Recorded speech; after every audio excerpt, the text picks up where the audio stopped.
separation having to do with how to raise the children in terms of your faith? Yes, we had different ways of practicing our faith. Okay. And was part of the reason for the separation differing views on how your children should be raised within the Jewish faith? I mean, that's certainly part of it, but not really a central decision. It was more just our relationship overall. I mean, Danny certainly wasn't, we were on different pages when it came to religion, but I wouldn't say that was... And that's what I'm specifically inquiring about, was that part of it? So I think your answer is yes, that was part of it. Sure. Okay, you are both Jewish, correct? Yes. All right, and both of you did agree to raise the children within the Jewish faith? We did. And we have. Okay, so what were the differences between the two of you on that front? Probably in the observance of keeping kosher. And so the difference in our perspective on raising kids was about dietary choices and attendance at synagogue, things like that. So in general, he wanted to raise the children more strictly in terms of the faith than you. That is correct. Was part of the reason for the separation the two of you having differing views on how to raise your kids as far as within the Jewish faith? I mean, it was a small part, but it was part of it. Okay, that seemed to be something that came up a lot in your communication, so that's why I asked about it. What was the difference of opinion on that? I mean, when we first met and started dating, Danny wasn't as observant or as religious as he became over time. Views on how to raise the kids pursuant to the Jewish faith. I'd say it was a very small part, but it was a part. Did you consider your ex to be a religious zealot? No, I didn't think he was a religious zealot, but I did think he was using religion as a way of controlling me. Okay, did you think he was more devout in his faith than you were?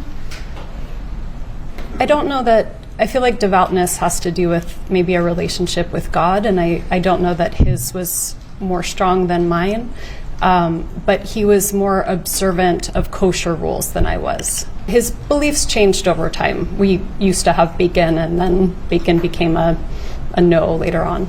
All right, and those rules were something that he was wanting to impose on the children, correct? Yes. Okay, and you were less interested in those kosher rules? It was less important to me. All right. Were both you and Mr. Markel raised within the Jewish faith? We were, yes. Did he threaten to press kidnapping charges against you? Objection, hearsay. Overruled. I don't remember that. No. And when you separated initially in the fall of 2012, did you move to South Florida with the kids? No, I did not. You didn't go to South Florida with the kids? No, I did not. Okay. Was it your desire during that time to move with the children to South Florida? I would say right then, no, it wasn't.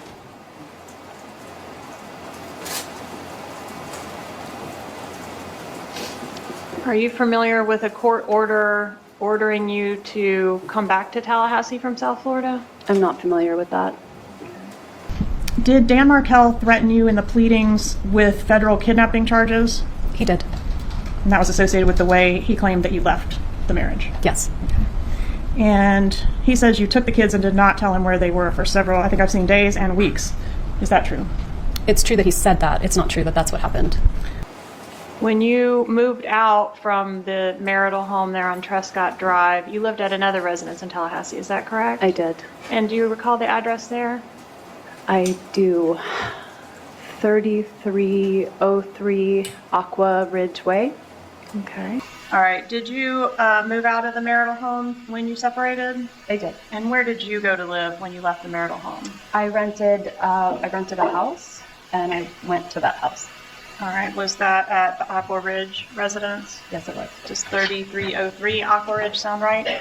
That sounds right. Okay. And that location is here in Leon County, right? It is. Okay. As well as the Trescott residence. They're both in Leon County. About how far apart are those two residences? I think it used to take about 15-20 minutes to drive, depending on traffic. How long after you moved out of the home did you file for divorce? And did your mom help you secure this place to live? Did you have any involvement in that? She did. Okay. Okay, what involvement did she have? She helped me move in. Okay, did she help you locate the place to live? I think at so. all? Okay. Did she come up and look at places with you as well? We did. Okay. And was there a time during the time that you were living there at Aqua Ridge that you determined that you would like to move to South Florida with the children? There was. And you mentioned that you did develop a desire to move to South Florida. Did you file a motion to that effect on January 14th, 2013? That sounds, I did file a motion. I don't remember the exact date. Okay. And in that motion, did you make some allegations that Mr. Markell was making things difficult for you at work? I did. Okay. And was that motion granted or denied? That motion was denied. All right. In that filing, I'm specifically referencing to page 82, where Markell states that the sole stated reason the wife seeks to relocate with the party's minor children is so she can be closer to her parents. My understanding is you don't agree that's why you wanted to move. It wasn't the sole reason why I wanted to move. Okay. But you do agree it was a reason. It was absolutely a reason. I wanted to create some stability for my kids, and having family around helps have a more stable environment. Is that right? And were your parents very involved in trying to facilitate that relocation? My parents were supportive of me moving to South Florida. Would you describe your parents as being over involved in your personal business? As compared to other people's parents? Yeah. I don't know. Fair to say that your mother, Donna Adelson, was following these divorce proceedings pretty closely. She was definitely being a little bit over involved. Yeah. She was pretty invested in your personal life. Is that fair to say? She is one of those moms, yes. All right. And we've talked about your mom, Donna Adelson. Who's your father? What is my father's name? Harvey Adelson. Are your parents employed? Right now, they are both retired. What about back in 2014? In 2014, they were both employed. How were they employed then? Then my father had a dental practice, and my mom was managing his practice. What's the name of the dental practice? Dr. Harvey Adelson. Was the relocation to South Florida the most important part of your divorce? No. Was it your most non-negotiable term? No. Okay. But it was very important to you? I wouldn't say it was very important to me. Was it very important to your mother? She was much more looking forward to having her daughter and her grandchildren home. Yeah.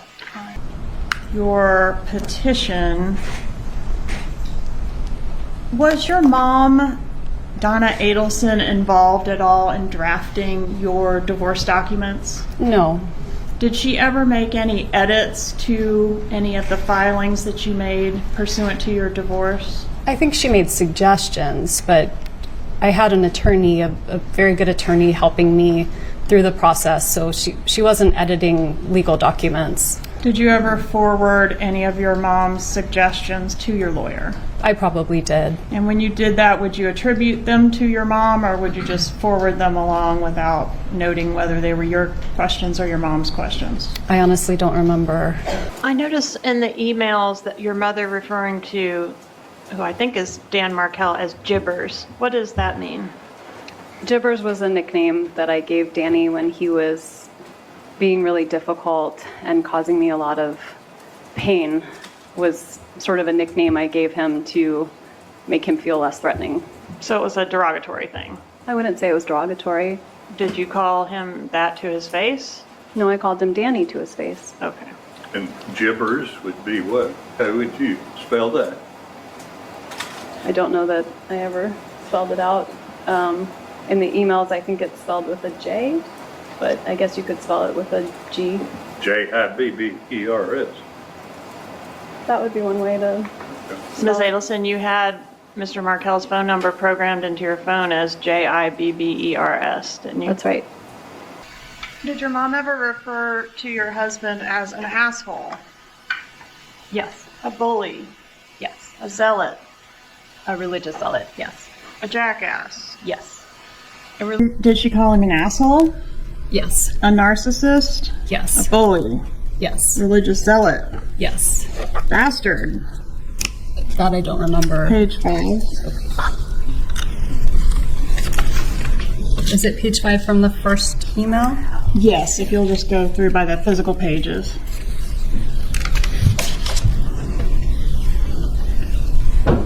I see, yes. I'm sorry, what was your answer? Yes. Fucker? Yes.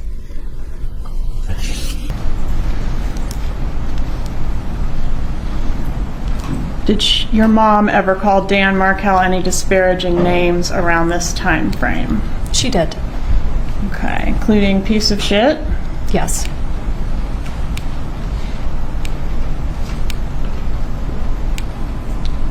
Asshole?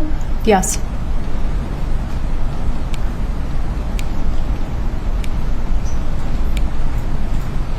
A narcissist? Yes. A bully? Yes.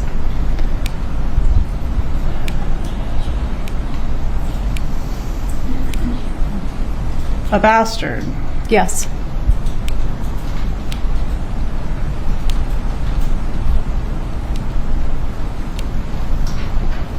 What about Jibbers? She calls him Jibbers? Yeah, Jibbers is not a bad name. It was a silly name that I came up with during a period of time when I felt incredibly terrorized by Danny. And so it was a word that I would use to kind of make him seem less scary. Is it fair to say that it was a derogatory term? No, Okay, but you came up with it directly in relation to him. it's a way to take this theme out of a situation I found scary. I wouldn't say it was derogatory, I just think it was And a when you say silly- scary, are you alleging physical abuse?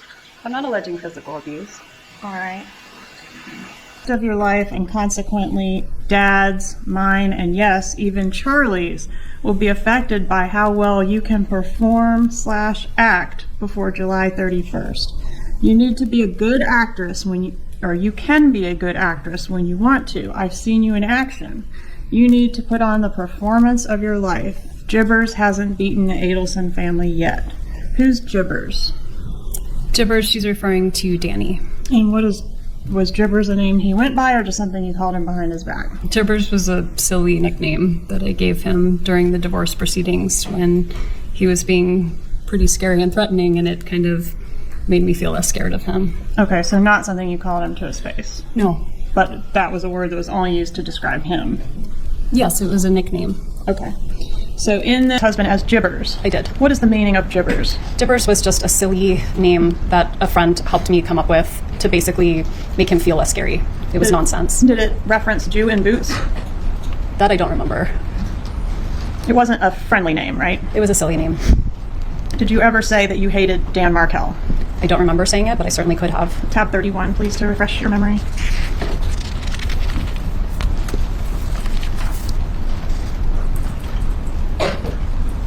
I said that I hate him in this moment.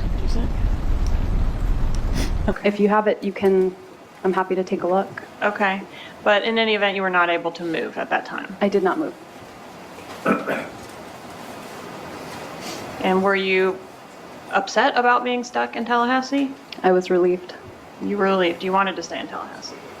I was happy at my job. There's a petition to include a request to be allowed to relocate with minor children. Is that correct? Yes. All right. And why were you seeking to move to South Florida? I was seeking a place that would be stable and permanent for the kids and me.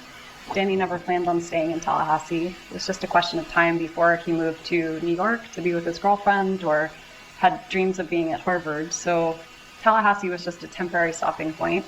I wanted a place that was permanent for us, where we had family support. And why did South Florida seem like a place of permanence to you? Right. I mean, because we had family support, because I work in immigration, there were a lot of career opportunities for me there. Are you from South Florida? I am. Okay. And when you say family support, what family resided there? My mother, father, and brother. Okay, that's quite verbose. Would you agree with that? I imagine it is. At some point, Danny fired or alienated all of his attorneys and started doing his own legal work. So, Fair to say he was adamantly opposed to you taking his kids to South Florida. yes, he shared all of that here, which is different than the conversations we had. But this That's what he filed. What he filed is what the judge sanctioned him for. All Yes. right. And part of what you were seeking in your divorce in these documents in front of you was permission from the court to move with your children to South Florida. Is that correct? That was part of the overall divorce proceedings. All right. And specifically on pages 43 through 50. And I want to ask you about a specific filing in there. Begins on page 43. And it's in reference to a filing on January 14th of 2013 where you were looking to relocate with the minor children. Do you recall that particular filing? I recall the filing. You said 43. I'm not sure Oh, okay. Yes, ma'am. On the bottom, there should be page numbers for you. Yes. Was the failure to be able to relocate, did that cause you to remain in that environment? It did. For how long? I don't remember the date that the petition to relocate was denied. If you could show me the binder, I can I could. find the date. And I'll draw you to pages 262 and 263. In the binder? Oh.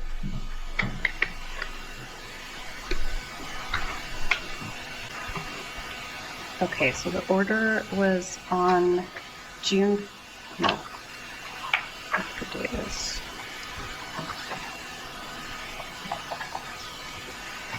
It was June 20th, 2013. So I was still working at the law school through July 2014, so I stayed for one more year. Okay. And it was subsequent to his death that you were able to find new employment that was in a less hostile work environment. Is that accurate? I mean, eventually after his death, I found new employment. It took me a little while. Okay. Did you have an alternative? You mentioned previously that there was a hostile work environment at Florida State University as a result of your husband. Or your ex-husband at this point, were you caught? What was his position on your motion to relocate?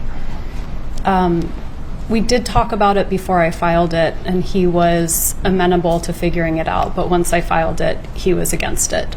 Okay. Did he allege in his response that the sole stated reason that you wanted to relocate was to be closer to your parents? He did say that in his response. Right. And is that the response that your mom referred to as his 23-page rant? Probably. She had a lot of thoughts about that particular filing, didn't she? Yes. Okay. And she laid those out in an email to you. I know you remember. That's the whole your non-negotiable is relocation. Yes. Do you recall having 2 long mediations to try to resolve your divorce without a trial? Yes. And were those mediations successful? They were not. Was Mr. Markel seeking to depose your mother as part of the divorce proceedings? I don't remember that.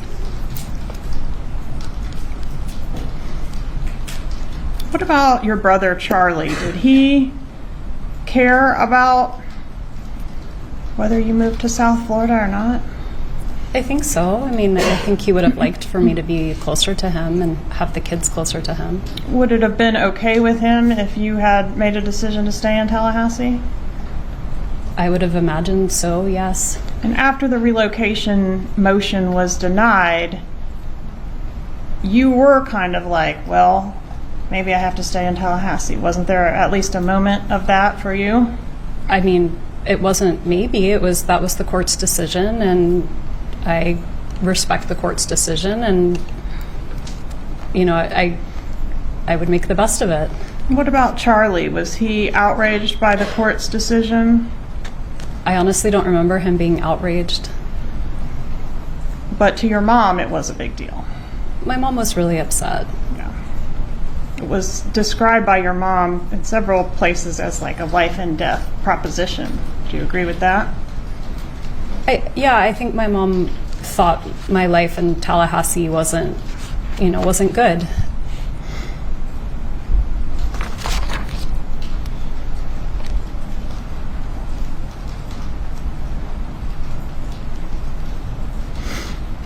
Is it true that you never would have left Dan Markel without your mom's suggestions? Objection, lady. Overruled. She may answer the question based on her own knowledge. I would have left Danny regardless of anyone else's input. I was very unhappy. Did you ever write that you would have never left him without your mom's suggestions? I don't remember saying that. Please refer to tab 41 and see if it refreshes your memory.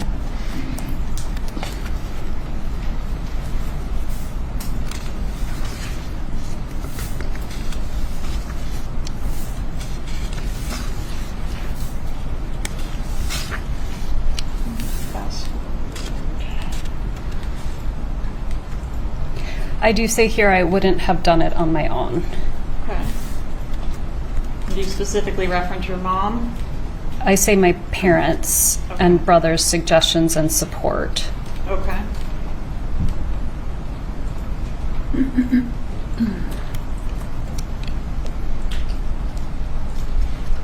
I think because I wasn't happy, but part of me thought maybe I would just stay until the kids grew up.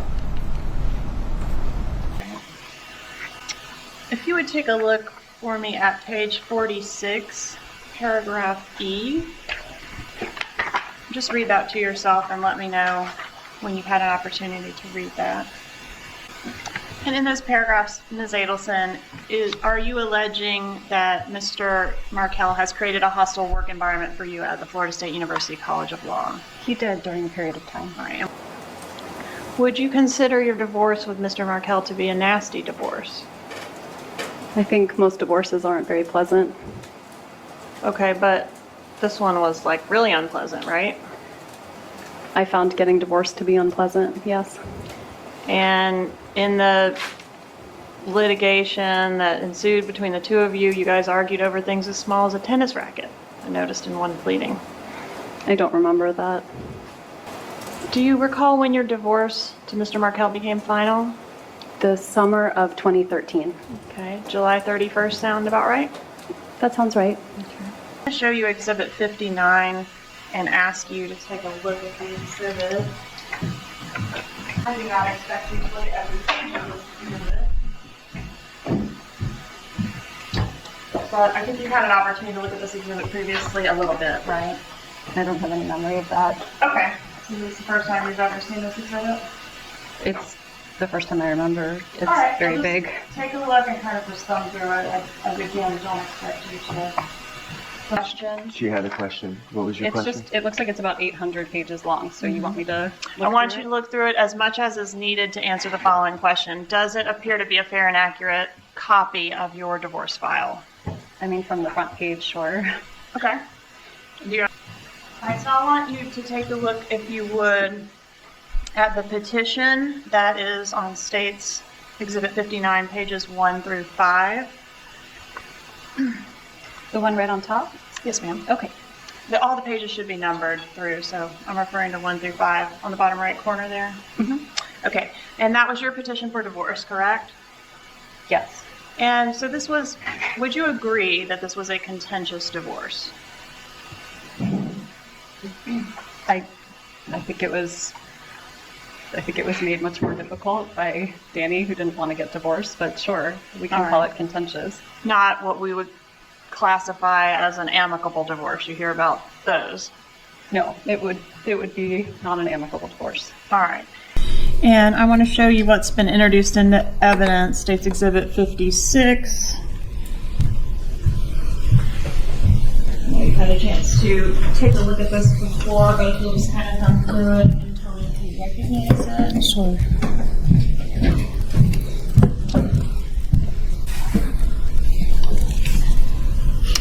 Do you recognize the exhibit? I do. Is it a fair and accurate copy of your divorce file? It looks like it, yes. All right. And is it fair to say this was a contentious litigation process that you had with your ex? It was. Was this a contentious divorce? It was. Did you discuss your marital problems and resulting legal issues with your mom? I Talked did. about relocation, but in general, you did talk about your woes with your mom. I did. Okay. And I think you said you did send many of your divorce pleadings to her. Is that right? I did. What about your dad? What was his role in reference to your divorce pleadings? I don't remember exactly. My parents have a shared email, so when I send an email to one of them, I would send it. It was being sent to both, but I don't know who was reading what or at what time. Is it fair to say they were both welcome to read whatever you sent to that email address? Yes. And both welcome to reply as well? Yes. Who would reply more frequently, your mom or your dad, to those My mom types? would reply more frequently. Okay. Who took more of an interest in the day-to-day ins and outs of your litigation? Probably my mom. Okay. Is your mom overprotective of you? Yes. Is your mom an emotional person? Yes. What about your dad? Is he emotional as well? I think so. Okay, did you previously say he was more of a straight shooter and mom was more emotional? I think so, but I think women tend to be more emotional and men tend to be less emotional. Okay. Where you continue, Mr. Was disparaging you to your colleagues. And if you'll take a look at pages beginning on 79, the document beginning on 79, and the question is this Mr. Markel's 23-page response to your motion to relocate? You're asking me, is this His response to your motion to relocate. Yes, it looks like it. All right. Did he threaten to go after your law license?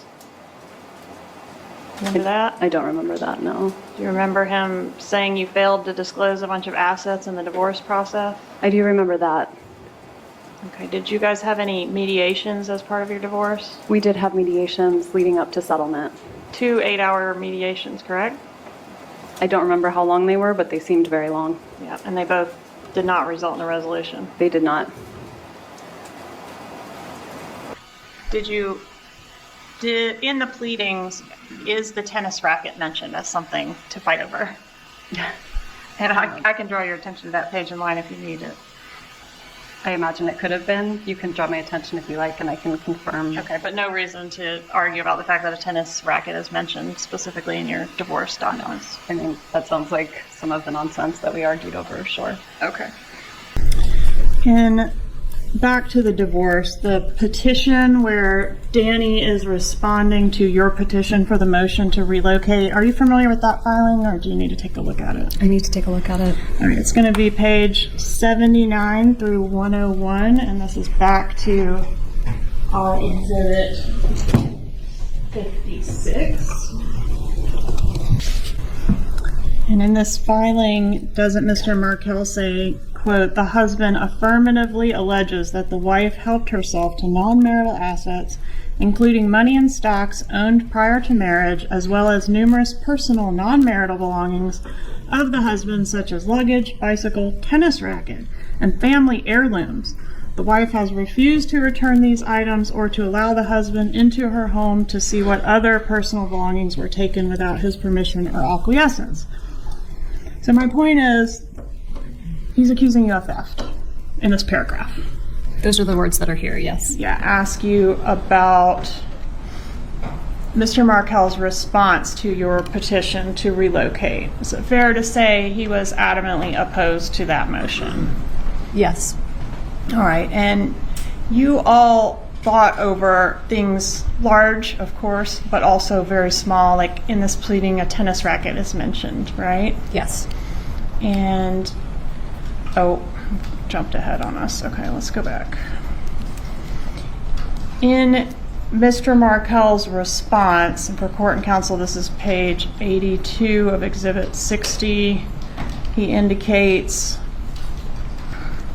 the husband affirmatively alleges that the wife helped herself to non-marital assets, including money and stocks owned prior to marriage, as well as numerous personal non-marital belongings of the husband, such as luggage, bicycle, tennis racket, and family heirlooms.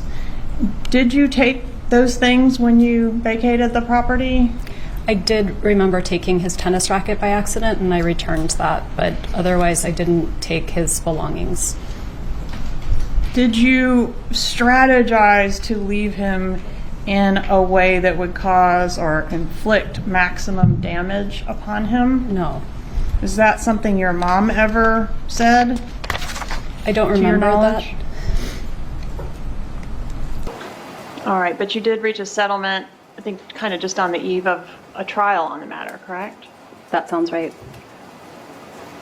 Do you remember this motion that was filed by your deceased ex-husband on March 26, 2014, involving, among other things, that had to do with your mother, an allegation that your mother was disparaging the children?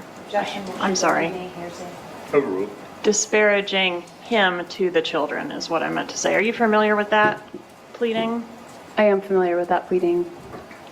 And he accuses you of various things, lying about your financial affidavit and things like that. Would you agree? He does make those accusations. They were completely baseless, but yes. All right. And all right. And in that pleading, did he allege that you were depriving him of physical access to the children? I don't remember the specifics. Do you recall whether he was complaining about you refusing to communicate with him about right of first refusal to the children during your time with them? I know he was frustrated about the Skyping. Lack of communication via Skype? It's hard to between the Skype children? with two toddlers, yes. All right. And in that motion, do you recall him being upset about an allegation that you let the kids eat non-kosher foods? I remember him being upset about that in general, but I don't remember whether it was an emotion or not. What of the two? And is observing those types of eating habits something that's important to you? It is not important to me. And was it something that was important to Dan Markell? It was important to Danny. And it was important to him that the children observed that way of eating, correct? It was. And in that motion, did he seek to restrict your mother's contact with the kids to supervised visits only? I don't remember, but if you'd like to show me the motion, I can take a look. Okay, but you don't remember that portion? No. All right. Do you remember the allegation that your mother made statements to the children that grandma hates you? Overruled. Grandma says you're stupid. Your father is trying to take my sunshines away. Anything like that? Do you relate that your parents were very angry with him? Is that accurate? At that point in time, during our divorce, I do think they were angry with him. They felt like he had treated me badly. And the motion to preclude your mom from having unsupervised contact with your kids, that was still pending at the time of his murder, correct? That's possible. I mean, I don't think anyone took that motion very seriously. Okay. Did your mom take it seriously? I don't think so. Did Dan Markell take it seriously? I don't know how Danny felt about a motion. If he wrote the motion, he was probably taking it seriously.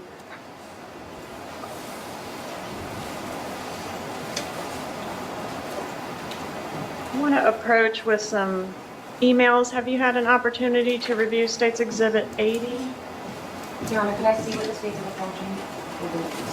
Call? No, but again, I'm happy to look at it if you'd like to show me. I understand. Do you recall that Mr. Markell was seeking sanctions against you personally in that motion? And was there a motion, I want to draw your attention specifically to this motion. It's on page 441 of that document in front of you, Exhibit 59. This motion was filed. I don't remember that.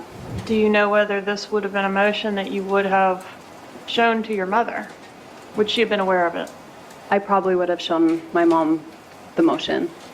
Was it by Dan Markell on March 26th of 2014, so shortly before his death?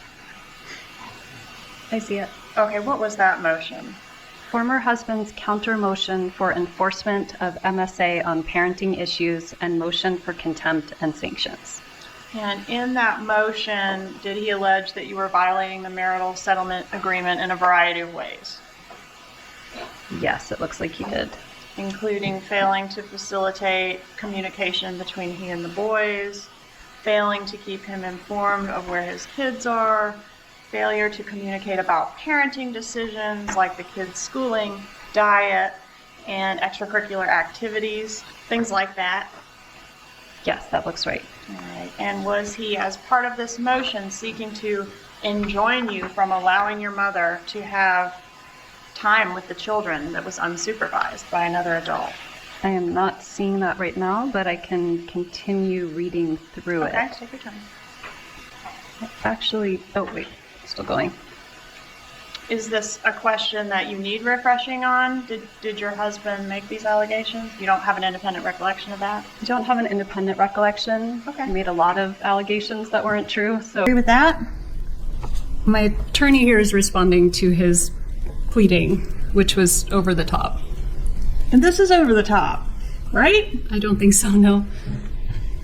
Then 6 days later, Dan files another motion seeking action against your mother, and that's the one we've already touched on. That's page 441. Is that right?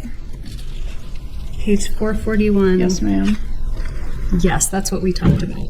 Okay. Former husband's counter motion for enforcement of marital settlement agreement on parenting issues and motion for contempt and sanctions. Here he's alleging, again, more violations of the marital settlement agreement, including communication between he and the boys. He wasn't happy with how much communication was happening, failing to keep him informed of where his kids are, failure to communicate about parenting decisions like the kids' schooling, diet, and extracurricular activities, and refusal to provide him access to the kids on their birthdays. So he's complaining about a lot of things associated with this, not just money stuff, it's parenting stuff too, right? That's right. And isn't it in this motion that, yes, sir. I said that. That's right. Isn't it in this motion that Dan Markell seeks to enjoin you from allowing your mother from spending time with the kids without supervision? Can you please show me which page that's on? 450. Do you see a paragraph beginning on 3 specific occasions?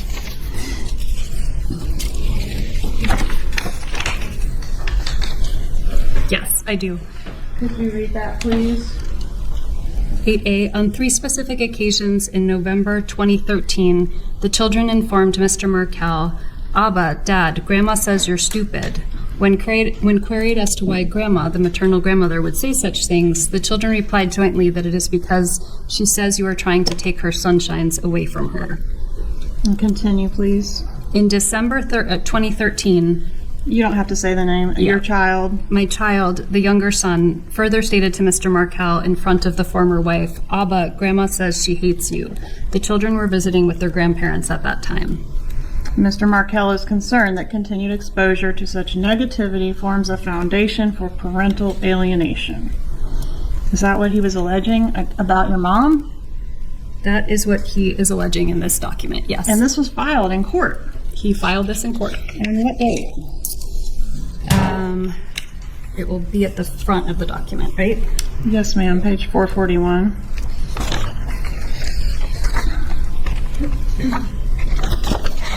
This was filed on March 26th, 2014. And this was the filing that never got ruled on, right? I don't believe there was any ruling on And this. that's because Dan Markell was killed before the hearing, right? I don't know when it was scheduled for. It wasn't even scheduled yet. Okay. It was waiting to be scheduled when he was killed.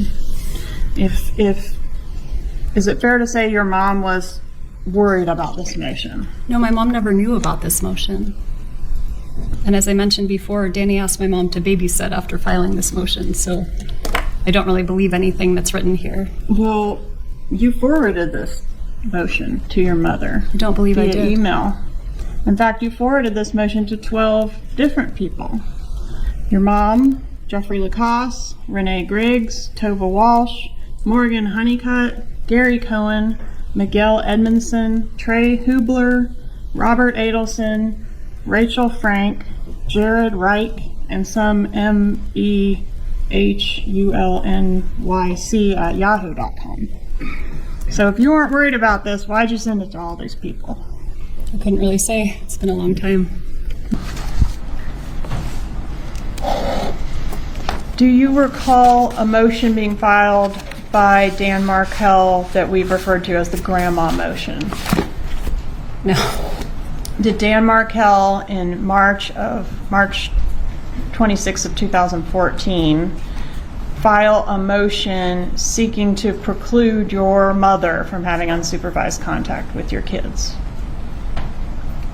I don't remember him filing that motion, but it sounds like if it's a motion you have a name for, then it exists. And in that motion, do you recall, or does it refresh your memory, that he was saying, Grandma, the boys were telling him, Grandma says you're stupid, Grandma says she hates you, and as a result, he was concerned about your mom alienating the kids or turning the kids against him? I remember hearing about this motion. Okay. And that is a motion that was never got to be heard, right? That was part of the motion to enforce the settlement agreement. But which was never heard? Which was never heard. Because he was killed? Because, yes.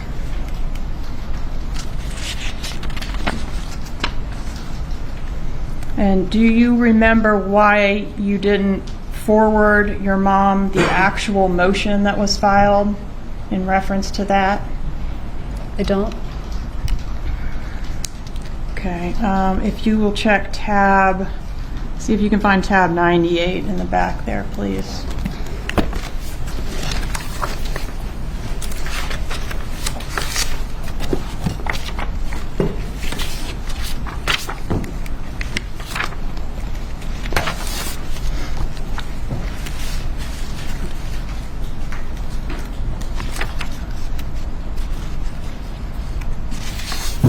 I have tab 98.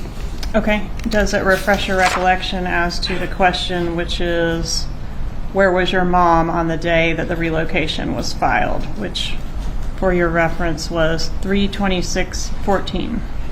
So this email is from 3/25/14, and it looks like my parents were coming up. It says coming on Thursday, and this was written Tuesday the 25th, so my guess is that they were coming on Thursday the 27th. And was it their practice to typically stop in Orlando and spend the night on the trip up to Tallahassee? I don't remember. Okay. The allegations that are laid out in Dan Markell's motion were sent to you in an email before the motion was ever filed. Do you remember that?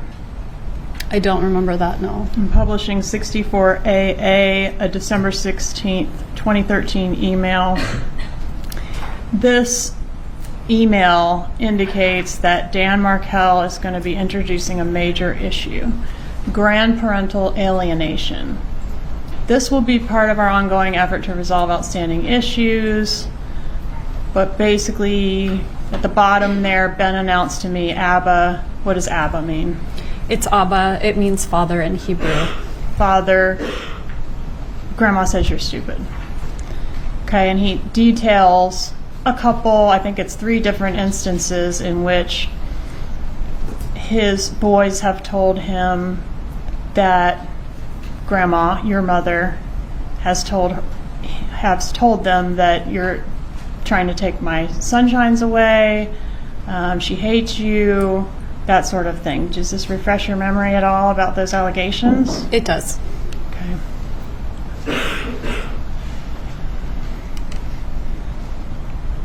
And this email, you did forward this email to your mother. Do you recall that? I don't recall that, but it makes sense that I would have. And your mom responded to it, or someone responded to it, wow. Do you remember that? I was shown that email yesterday. Okay. And you forwarded that email not only to your mom, but to a total of 12 different people. Do you remember that? I remember being very surprised that he was trying to accuse a member of the Florida bar of fraud and going to all these lengths to avoid paying money that he owed me. Okay. And is that the reason why you sent it to the 12 people? It was pretty shocking what he was doing.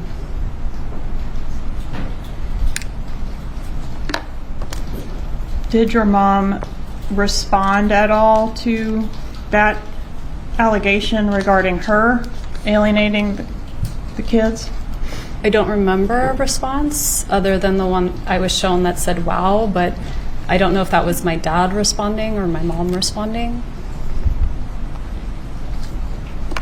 But the allegation was in reference to your mom, right? The allegation was in reference to my mom. Okay. And in fact, the next day, because the parenting coordinator was in on the original thread, you forwarded the email a second time to your mom, didn't you, with the parenting coordinator's response. Do you remember that? I don't remember that, but it makes sense that I would have forwarded it. Do you remember just, let's see, a couple months before the death of Dan Markell, saying to a friend of yours, I think her name is Jane, does that sound familiar? I had a friend named Jane. Telling Jane, quote, Danny is a monster? All of these questions are really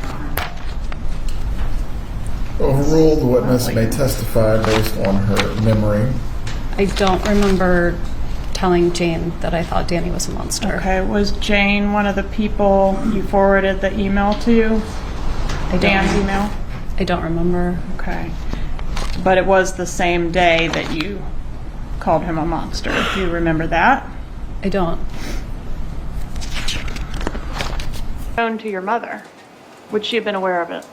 I probably would have shown my mom the motion. Is it fair to say that your parents are very protective of you? I think that's fair to say. Is it fair to say that your brother is very protective of you? I think that's fair to say. Okay. I need to All right. look through to figure out which ones we're talking about. Okay. Okay, I see it. I see what you're referencing. All right, so in that filing, Dan Markell alleges that your mother is disparaging him to the children, correct? That is correct.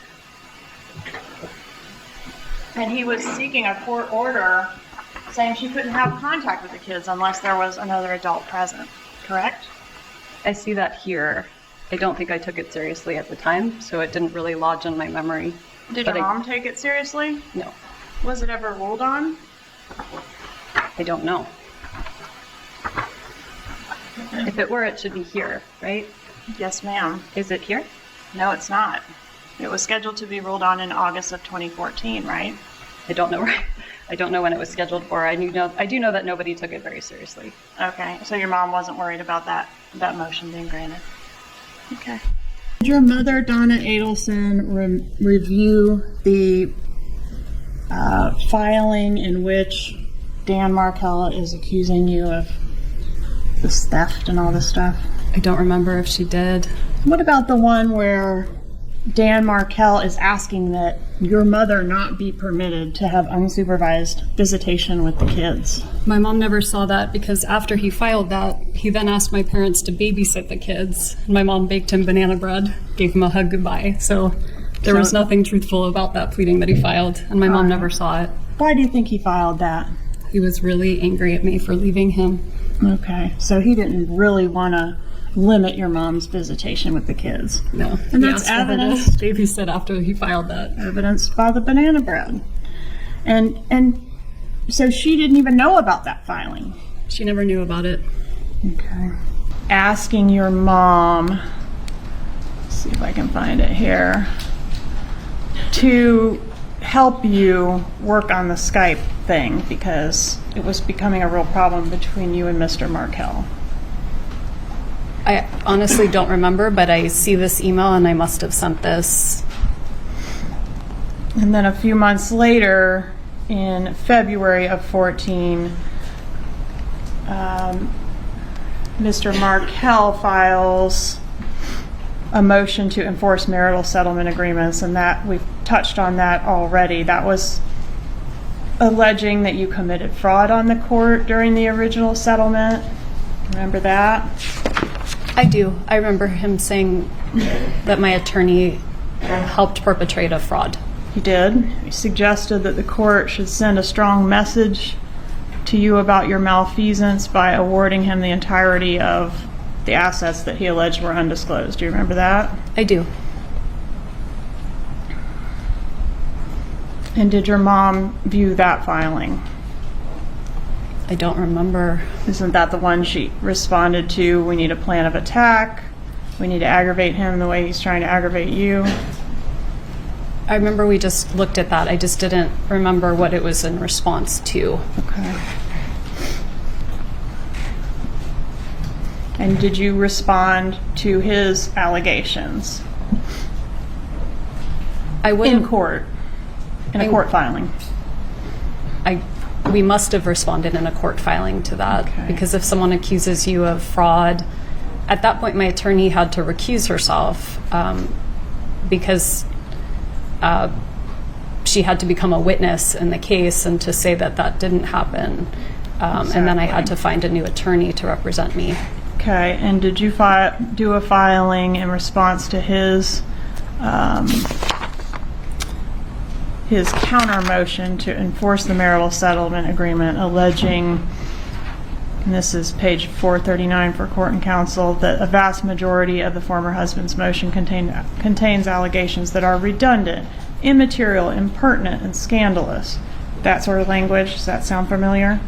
It doesn't actually sound familiar, but I would have responded in a motion, so I'm sure my attorney filed something. Is he your older or younger brother? I have 2 older brothers, so he is one of the 2 older brothers. Are you closer to one more than the other? Yes, Which one are you closer to? Charlie. And has that always been the case, or just since this case? No, it's not since this case. I think when we were kids, I was probably closest to my oldest brother, and then after getting to be an adult myself around my 20s, I was probably closer to my middle brother. Around the time of 2013 and 2014, were you closer to Charlie at that time? I would say so. Was your brother Charlie, or is your brother Charlie, protective of you? He is, yeah. Did you discuss your marital problems with him back during the time of 2013, 2014? I did. Is it fair to say that in the time frame leading up to the murder of your ex-husband that your brother did not like your ex? I think it's fair to say. I mean, I also think it's fair to say he wasn't particularly concerned with it. He was leading his own life and not really focused on mine. But your mom was really focused on yours. My mom was focused on mine. And your mom was in the ear of your brother quite a bit, same as she was with you, right? I don't know about how much she was in his ear or not.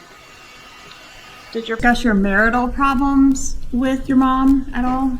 I did, yeah. Okay, what about the resulting legal issues? Was your mom read in on those things? I mean, I definitely updated her about the results of the relocation when that petition got denied, but not kind of the ins and outs of every part of our divorce. What about your dad? Was he invested in your divorce status? I think the same as my mom, just worried about me and worried about the boys. Mm-hmm. What about your brother? Did he take an interest in the ins and outs of your divorce? No, not really. Did he need to protect you from Dan Markel? No, I mean, I don't think I need protection. Were you physically in danger from Dan Markel? No, I wasn't in danger. During the phone conversations you had with your brother during that time, did you talk much about your marital problems? I mean, to be honest, I don't remember, but I'm sure we talked about it. Is it fair to say during the year or so leading up to Mr. Markel's murder that your brother did not like him? I think that's fair to say.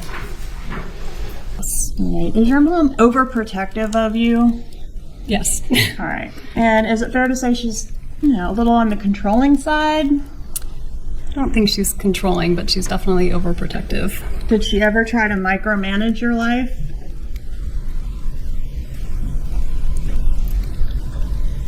Maybe, yeah.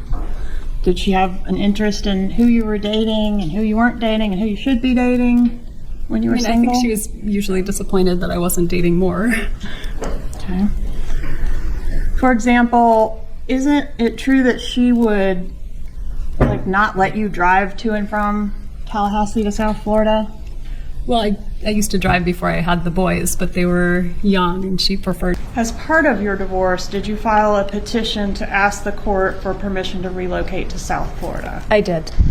And I think that was your amended petition. Not sure if we can see that very well. Here we go. It says the wife also desires to relocate to South Florida in order to provide a better quality of life for the children by increasing their access to close family and providing more stability and consistency.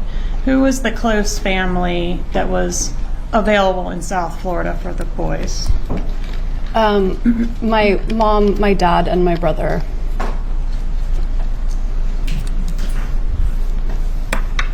Why did you want to move to South Florida? I had very unstable employment in Tallahassee. I had a wonderful job, but it was on grant money, so year to year I never knew if I would still have my job. I had a job offer that was very good in South Florida, and the assumption was that Danny was always going to be at a different school, a better school. He used to joke that he would take one bar exam for every 2 bar exams that I had to take while we moved around the country. And so it seemed like a way of having stability while he was climbing up the law professor ladder to be ultimately at Harvard or Yale. And was relocation important to you? It was, in terms of having a safe and stable place for my kids. Did you consider having to live here in Tallahassee being stuck? Or had you referred to it previously as being stuck in Tallahassee? I mean, I may have. The idea of being stuck is if you don't have permission to live anywhere you want to live. But I had a nice quality of life here. Did you consider the worst case scenario to be that you would end up stuck here in Tallahassee if your petition was denied? I don't know. I mean, at the time, I may have felt that way. Okay. Might you have sent an email to a friend on March 24th of 2013 indicating, quote, "I do fear that the worst case scenario that could happen is that I will be stuck here in Tallahassee"? It's possible that I sent that. Would it refresh your recollection to review that item? I'm happy to. It's on tab 6 on one of those binders in front of you. Let me see which one it is. It's going to be This one?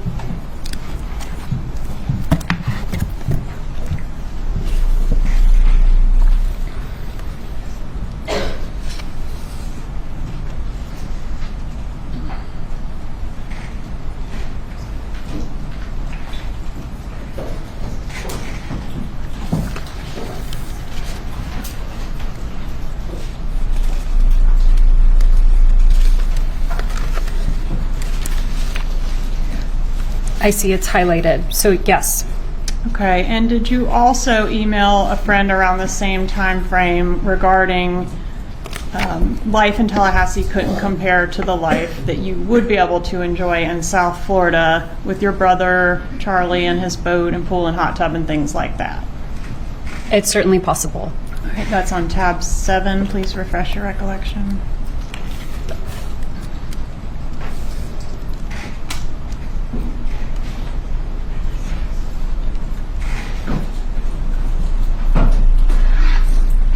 Yes.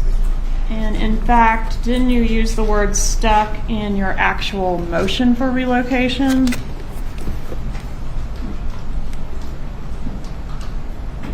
see if we can get there.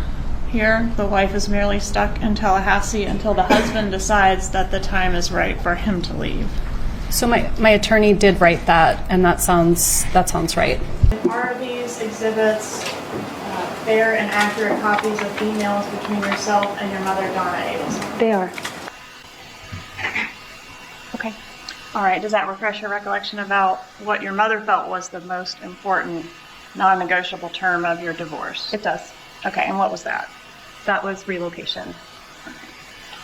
Question, what was the most important part? Of the divorce for my mom. Yes. It says here that for her it was relocation. All right. And did you have 2 8-hour mediations in your divorce? We had 2 very long mediations. I don't remember exactly how long they were, but they Did felt they like a very result long in a time. resolution? No. Did Tallahassee feel claustrophobic to you? Well, at this point in time, Danny was making lots of unplanned announcements to my office where we worked together. So I would see him at work. I never knew when he was showing up. So I'm sure you know, this is 12 years ago, that's how I felt at that time. Okay, but outside of the context of your relationship with Dan Markell, did you ever express that just the smallness and slowness of Tallahassee made you feel claustrophobic? I don't remember saying that. Please refer to tab 8 to refresh your recollection. Your Honor, if I may at this time. The state- It's part of a sentence. Can I read the whole sentence? Sure. Tallahassee feels claustrophobic at times, given its smallness and slowness, and the fact that my friends cycle through here with transient regularity. So yes, at that moment in time, that's how I was feeling in 2013. And relocation was pending at the time that you were feeling that way in that moment, right? Yes, ma'am. Okay, and relocation was also very important to your mother, wasn't it? Yes, All right, and did you have some discussions with your mother about relocation? I did.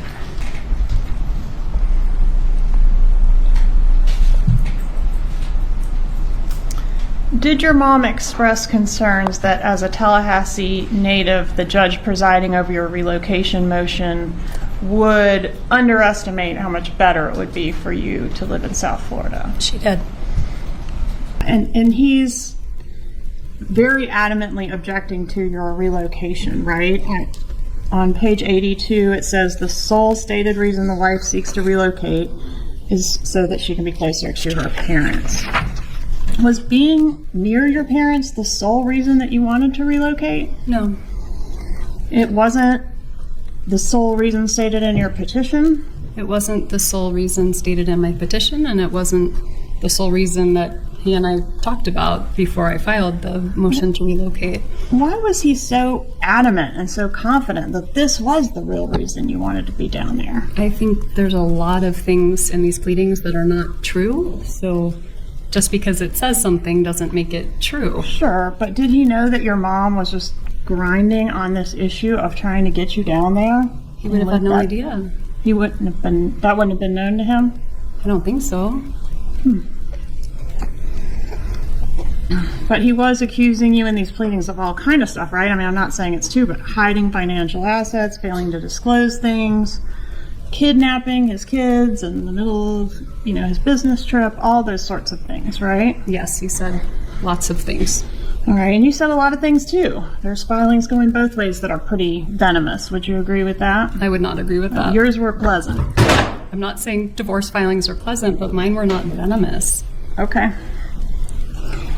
All right, and page 46 of that document, paragraph E references the job offer. The wife also desires to relocate to South Florida in order to provide a better quality of life for the children by increasing their access to close family and providing more stability and consistency. Who is the close family in South Florida? The close family would have been my mom and my dad and my brother. And which brother is that? My brother that's here today. Charlie Adelson? That's correct. Okay. That were sent to you from your mother. I can authenticate them. All right, so the donnaharvey@gmail.com is your parents' shared email address, is that correct? Yes. Okay, but these emails were coming from your mother based on the context, is that right? Not your dad? I imagine they probably represented both of their feelings. They've been married 51 years, so sometimes my mom speaks for my dad. Is it fair to say your mother is a controlling person? I think my mom is and was very invested in my life. I don't think of her as a controlling person. All right. Is it fair to say that your mom, the defendant, is a controlling person? I don't think my mom is a controlling person. Did you say at one time back in 2013 that your mom operates with emotional subterfuge? I may have said that. Okay. What about Dan Markell? Did your family like him? Do you want to specify a point in time? Well, I'm specifically thinking of a statement you made in the interview after his death, where you indicate. And did your mother, I think you said she was very unhappy with him. Did you agree that she despised him? I can't speak to whether my mom despised him or didn't. She was very, very disappointed with the way he treated me. Okay. And did she ever call him names? I don't remember her calling him names. Would it refresh your recollection to take a look at the emails for that? I'm happy to. Okay, if you'll take a look at page 1. What types of things did your mother suggest that you could do to try to coerce or acquire the ability to relocate your kids to Miami? She suggested that I could change the religion Of who? of my children And why would that affect the relocation effort? because religion was so important to Danny that would be a real hot button thing.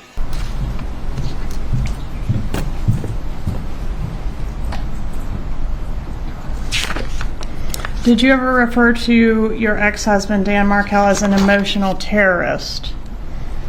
I very well could have. I don't remember saying that, but That one's on tab 34.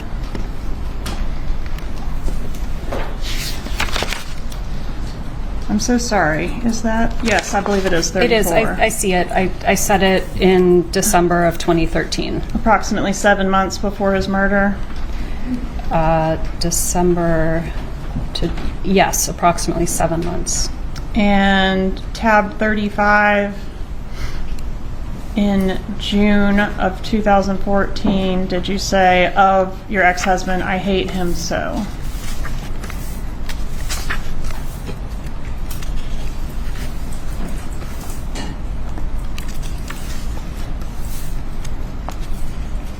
I don't see it.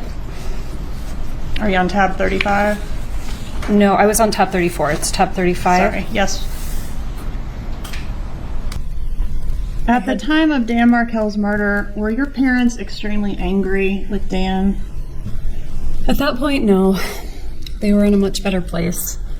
I want to direct your attention to an interview that was conducted on, I think this was your law enforcement interview. So July 18th, 2014. And I'm specifically for court and counsel looking at page 27, lines 11 and 12. Do you want me to flip through or just look at this one page? If you'll just look at that one page, line 12, and I've got it highlighted for you. Yes, It ma'am. says, Ms. Adelson, my parents are, very angry toward him. Did you ever feel like your mom was walking all over you? I don't remember feeling that way. Okay, what about specifically regarding this divorce? I don't. I mean, I had a really good attorney and I was making the decisions I wanted to make. Okay. And did you, back in April of 2013, tell a friend that you were trying to find a way to coexist with your mom that didn't feel like she was trampling your autonomy? I'm sure I said that in 2013. How did your mom feel about Dan Markel in this time frame, 2012 to 2016? And I think I think a lot changed between 2012 and 2016. So I think her feelings about him changed over time. Okay, and what about in 2016? Did she hate Dan Markel? No, not in 2016. What about 2014? Did she hate him then? No. In fact, she despised him, didn't she? I can't speak to how my mom felt or whether she despised him. I think she was very disappointed. She sent you some emails to indicate her feelings about Dan Markel around that time, didn't she? She did. Is that true? Was that Isn't that true? what you said? Your parents were very angry toward Dan. Can I read the rest of the sentence? Sure. So I say, my parents are very angry towards him, but even when they're around my kids, they would never say a bad word about my kid's father. And then on page 288, line 24 through page 289, line 1, and that's going to be...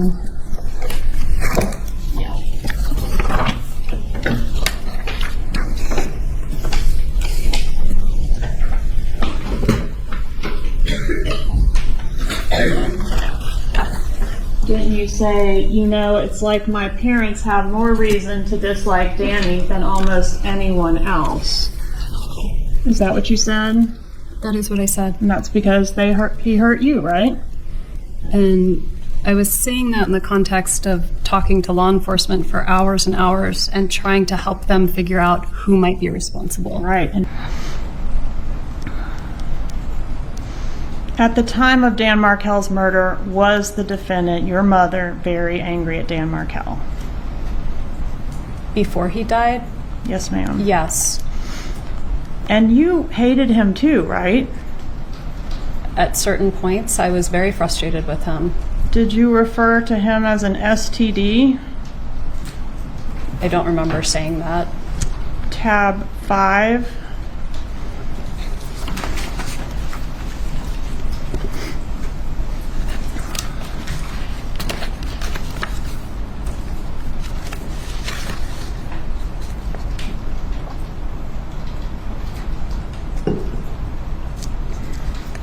It looks like I made that analogy.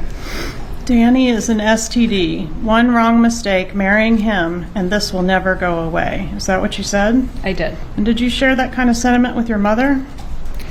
I don't remember ever saying that, so I don't think it's something I said very often. And this was said in an email on February 26th of 2013, correct? It was. Approximately 17 months before the murder? Yes, I don't think it was an email, though. It looks like it was sort of an iMessage. Okay. Who did you tell them might be responsible? Well, I told them many, many people, but are you asking about this particular moment right here? You told them your family might be responsible. Or potentially someone to do with a former student or his current girlfriend. I mentioned lots of people that I thought could be responsible. Okay. And of the lots of people that could have been responsible, your family was one. Yep. Because they might have done this thinking it would help you. And that's what happened, right? I'm sorry, I don't understand the question. Your family had your ex-husband killed to try to help you, didn't they? No, that's completely untrue. Did you say do you remember giving a law enforcement interview in reference to this case? Yes, I remember. That was the same day that Mr. Markel was shot, correct? Yes. Okay. And did you say in that interview for court and counsel, I'm referring to page 288, lines 24 through 289, line 1, quote, "My parents have more reason to dislike Danny than almost anyone else"? At that point, I was sitting with law enforcement for 6 hours and had just been told that Danny had been shot. So I was in shock, and I was trying to help the police think of anything I could possibly think of that would be helpful.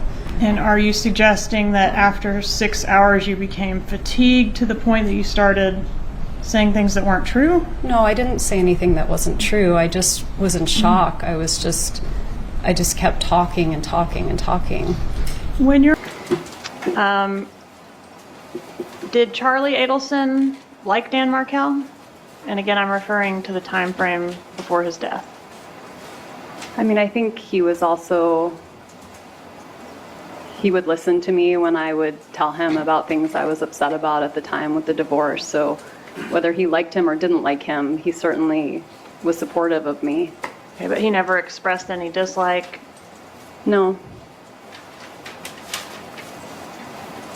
Did he mention hiring a hitman to kill your husband? Objection, hearsay. Overruled. No. Did he ever joke about he looked into hiring a hitman, but buying you a TV as a divorce present would be cheaper? He did make that joke. Brother ever mention hiring a hitman to kill your ex-husband? He never mentioned hiring a hitman. He told one bad off-color joke where he said he had bought me a TV when I got divorced and said it was a present, and made a very bad joke in bad taste that it was cheaper than hiring a hitman. And was But no, that... I'm sorry, I cut you off. Oh, that's okay. What else were you going to say? I think that was it. All right. Was that a joke that your brother made one time or more than one time? He has a tendency to repeat himself, so everything he says multiple times. Do you know how many times he said it? I have no idea, but definitely twice at least. And it was your understanding that he had not made any actual efforts to hire the hitman? Yes. But you did get a TV as a divorce present. I did get a TV. He tended to repeat himself, and sometimes he would make jokes that weren't very funny about all kinds of things. All right, and was that TV, did he buy you a TV as a divorce present? He did. And was that TV the same TV that was being repaired at your residence at the time that your husband was murdered? It was. Who made the arrangements for that TV repair? Did your brother joke about hiring a hitman to kill Dan Markel? He did make that joke. What was the joke specifically?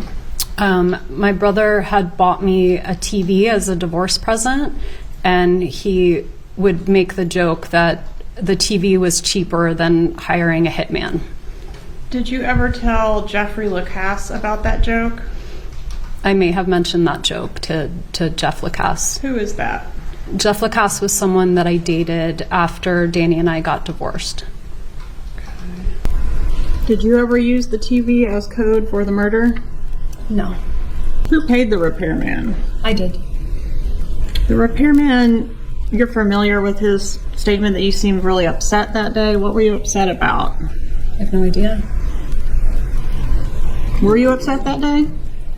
I don't remember being... Oh, yes, I was upset that day. I was upset. I remember Danny wanted to take the kids swimming, and I wanted to pick them up earlier in the day. Okay, And so nothing to do with the TV. I don't think so. I probably wasn't that upset about the TV.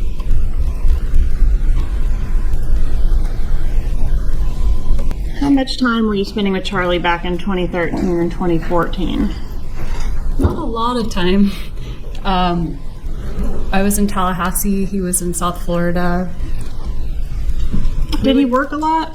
He worked a lot, yeah. Did he work at one location or travel around? He would travel around. He worked at multiple locations. Was he pretty successful in his job? He came up with a great business model for what he did, and he worked really hard and was very successful. Was your brother known to carry a lot of cash? I mean, he had cash on him sometimes. I never saw large sums of cash. Did you ever see stapled cash? I never saw stapled cash. Were you familiar with his practice of stapling cash together in stacks? No, I never knew about that. Was your brother Charlie protective of you? I think when I was a little kid. Yeah. What about as an adult? As an adult? I mean, not particularly. Is it fair to say that during the year or so leading up to the murder of Dan Markel that your brother did not like your ex?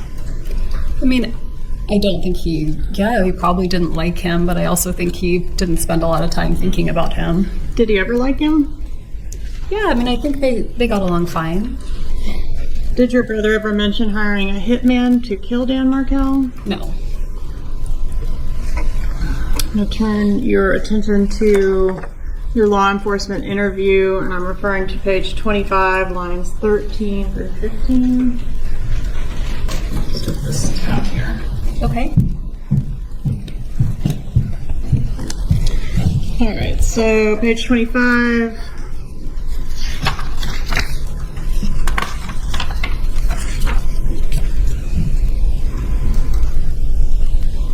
You find it?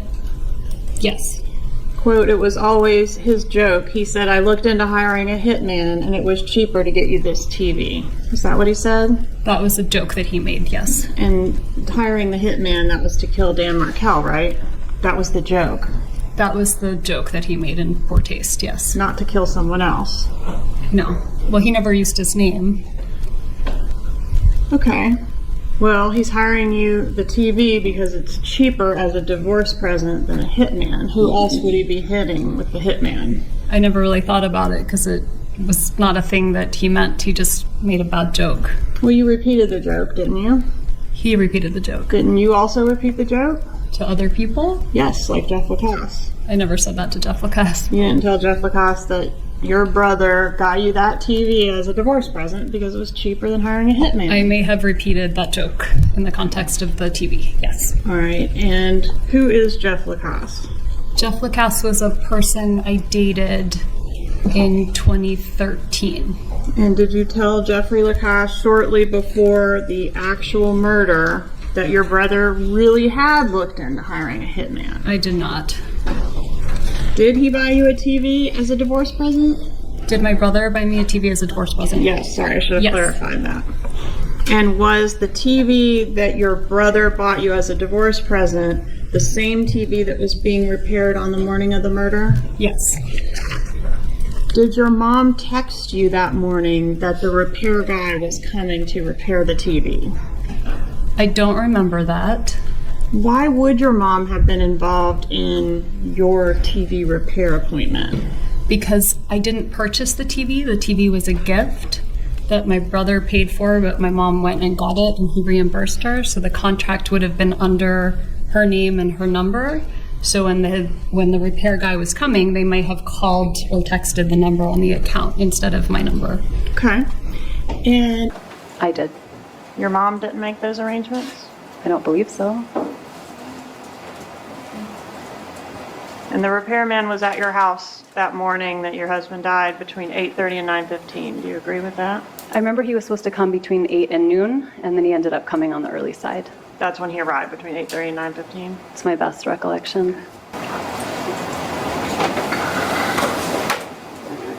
Did Charlie ever say that he considered all possible options to take care of the problem being Dan Markell? Objection, hearsay, and Oh. Your Honor, I just have a standing objection, so I don't keep interrupting Ms. Cappleman. Thank you. Did he ever say that? No. After the murder of Mr. Markell, did Charlie Adelson take you out for a celebration dinner? No. Do you recall any dinner shortly after Mr. Markell's death where you were with Mr. Charlie Adelson and vomited? I do remember that dinner. I'm sorry? Go ahead, I interrupted you. After Danny died, I was terrified that someone was going to come after me or my children and harm us as well. And so I didn't leave my house for about a month. And when I finally felt ready to leave the house and have dinner, I told my brother that I wanted to have dinner, that I was ready to finally go to a restaurant and eat a meal again. And I'd barely eaten for a full month, just out of grief and shock. And so that night, when I finally ate for the first time, they ended up taking a while before they sat us, and they sat us at the bar, and I had a drink, and I wasn't used to eating anything or drinking alcohol, and I threw up at the table. The only time in my life I've done something like that, but it was certainly not a celebration. And you never heard your brother refer to it in that way? No. Was there a dinner, a time when you went out to dinner with your brother after the murder where you vomited at the table? That happened? It's just yes or no? Well, would you like to know the context? It did happen. Okay, and who was present at that dinner? Just my brother and me. Okay, and that was kind of your first time out after this murder had occurred, right? After it happened, I couldn't eat for several weeks, and then I was completely terrified to leave my house. So this was the first time I tried to leave the house and eat food, and that is how it ended up. I threw up. At the dinner table, in a restaurant. Yes, it was very embarrassing. How long after the murder was that incident? Probably about a month or so. Was the dinner intended to be a celebration of the fact that your husband was murdered? Absolutely not. Did your brother refer to it as a celebration? I highly doubt that. Could that have been one of his jokes that was in bad taste? He may have been celebrating the fact that I was willing to leave that. after the murder, do you recall going to a dinner where you got sick at the table? It was about a month later, and yes, I remember. Where did that dinner occur? Was that here in Tallahassee or somewhere else? No, it was in Miami. All right. And was it like out at a restaurant? It was at a restaurant. All right. And when we say you got sick at the table, did you actually vomit at the table? I threw up at the table. All right. And did you ever hear your brother refer to that particular dinner as a celebratory dinner? No, Did you tell Jeffrey LePasse that your brother called that a celebratory dinner? I did not. Was that a... Hold on, Ms. Cappleman. Yes, sir. Here's some. Overruled. Was that dinner a celebration of the murder of your ex-husband? Absolutely not. That dinner was the first time I left my house after over a month because I was terrified. And if it was a celebration of anything, it was a celebration that I was willing to leave the house and eat a meal. Did you go to a dinner after the murder of Dan Markell in which you vomited at the table? It was several weeks until I felt ready to leave my apartment. I was very, very scared. So that happen? It did happen. Okay, and that was in a restaurant, right? Mm-hmm. It was at a restaurant. Who was present at that dinner? It was my brother and me. And where was the dinner? It was Florida or here? Or it was somewhere? South Florida. Okay, and you said it was several weeks after the murder? I believe so. Had you ever heard Charlie, your brother, refer to that dinner as a celebratory dinner? Only in previous trials, but never to me personally. Did you hear him say it the night that you had the dinner or after that? No. That you threw up at the celebration? No. Were you involved in any way in a plot to kill Dan Markell? No. Do you have any knowledge other than the statements you said your brother made or the jokes your brother made? Do you have any knowledge of anyone being involved in a plot to kill your husband? No. Do you know Catherine Magbanwa? I have met her before. How do you know her? We met one time at dinner when I came home and my brother introduced me to her. And I think we might have gone to the beach once with her and a friend for a few hours. I'm going to show you what I've marked as State's Exhibit 36.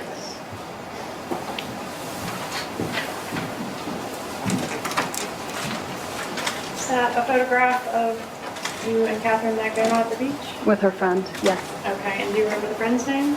I don't. All right, is this a fair and accurate photograph from that event? That looks like the three of us at the beach, yes. Do you recall when this was taken? I don't. Okay, does Father's Day weekend 2014 sound correct? So June 2014, that's Yes, ma'am. possible.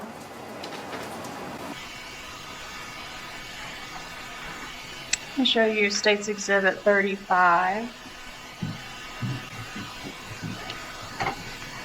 Do you recognize State's 35? Yes, I do. How do you recognize it?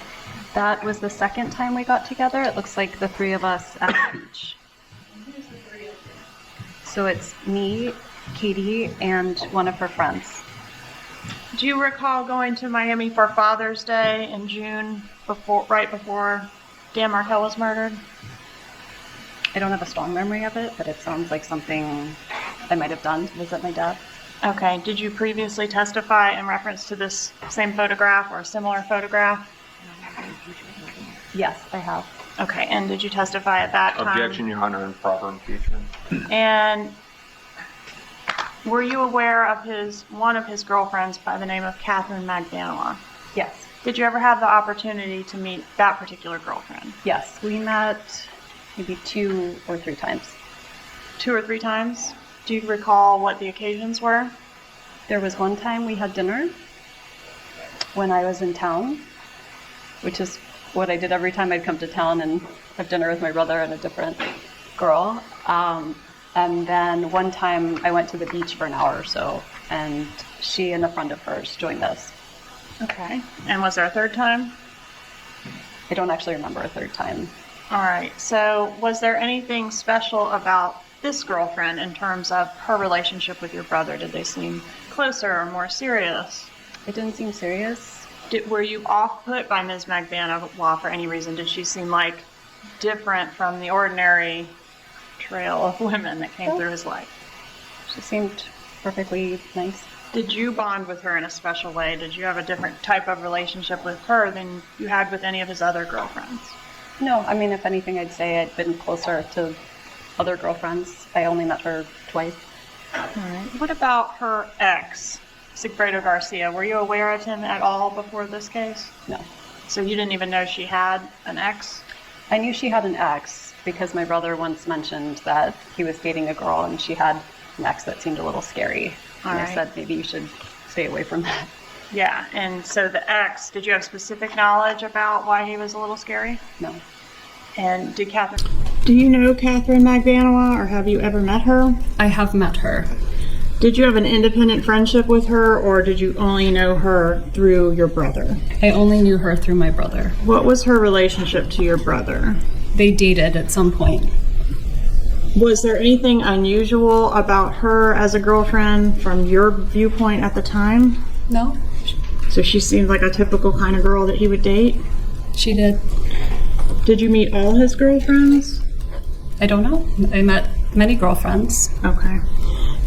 Did you meet Whitney Kick? I did. Okay. And Whitney Kick was after Catherine Magbanua, correct? I believe so. All right. And there's a photograph, I'm sure you recall, of you on the beach with Catherine Magbanua. Do you recall when that photo was taken? I do. It was Father's Day 2014, so 9 years ago. June 15th of 2014? That sounds right. So about a month before the murder? That sounds right. Where was this photo taken? It was in Miami. I went down to visit my dad for Father's Day. Approaching and showing you what I've marked as States 35. Is this that photograph, and I've attached the data associated with it? Yes. Okay. Is fair and accurate copy of that photograph? Yes. Judge, I'd ask you to move in evidence States 35. Okay. That's where the front of the exhibit. Permission for this? You may. Publish 35 thing.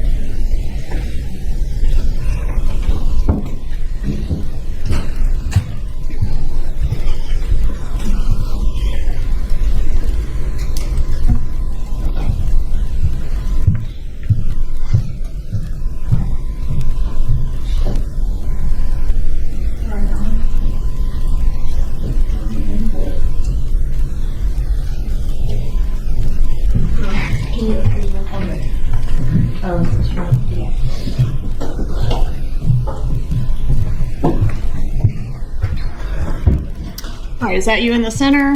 That's me. Which one's Catherine Magbanua?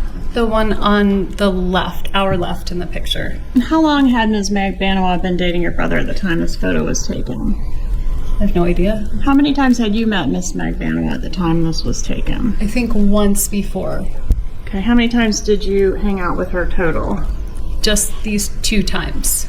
Once at the dinner when I met her, and then once at the beach for an hour. Was the relationship between your brother and Catherine Magbanua serious, if you know? I don't know. I mean, 10 years ago, was it serious? Not too serious? It never stood out to you during that time frame as like, oh, this is the one. No. All right, so you mentioned you thought Whitney Kick was after Catherine Magbanua. What about June Mchinda? Do you know which one that is? When you say, do I know which one that is? She's not in the picture. No, ma'am. You're one of your brother's girlfriends, June Mchinda. Do you know her? I met someone named June. Okay, and would you agree that was also after Catherine Magbanua? Yes, that would have been after. When did you learn that Catherine Magbanua was blackmailing your brother for the murder of your ex-husband? Today. So he never told you? No. You testified in Catherine Magbanua's murder trial last year, didn't you? I did, yes. And she was convicted. She was convicted, yes. Of murder? Yes, of murder. Of murdering Dan Markell? Of murdering my children's father, yes. A crime for which she apparently is innocent because she was just a conduit for Sigfredo Garcia. Did you learn that today along with all of us? Well, I learned that someone made that argument. I don't know whether it's true or not true. Okay. You have no knowledge of it. I have no knowledge. In all the years this has been pending, In all of the years this has been pending. your brother has known who killed your child's father, and you didn't know. I did not know. Do you know Catherine Magbanua? I met her on 2 occasions. Okay. Do you have an independent friendship with her, or did you just meet her through your brother? I just met her through my brother. Who was she to Charlie? She was a person that he had dated. Was she a serious girlfriend? I didn't think so. Okay. Did he have a lot of girlfriends that kind of came and went? He had a lot of girlfriends, and they all looked somewhat similar. Okay. I'm going to show you what's... One moment, Your Honors.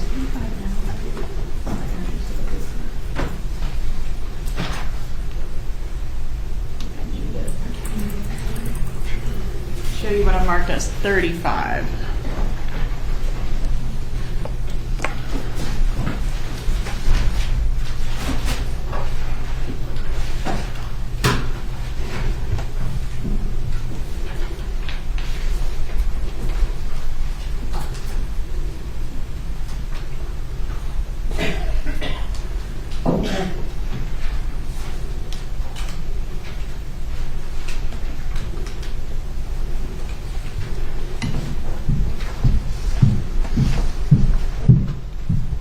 Do you recognize States 35? I do. How do you recognize it? This was a visit. I went to the beach with Catherine and a friend of hers for about an hour. Catherine Magdanoa? Yes. All right, and when was this photograph taken? It was Father's Day weekend of June 2014. So just about a month before the murder? Yes. And was this the first time you'd ever met Catherine Magdanoa? It was the second time. The first time was at a dinner with my brother and with Jeff Lacasse when I was running an alternative spring break. I came down to visit. Is that the dinner at Yardbird? Yes. Okay, we'll get back to that. So this was the second meeting? Yes. All right, Judge, move to introduce State's Exhibit 35. Any objection? No objection. States 35 is admitted. Publishing States 35.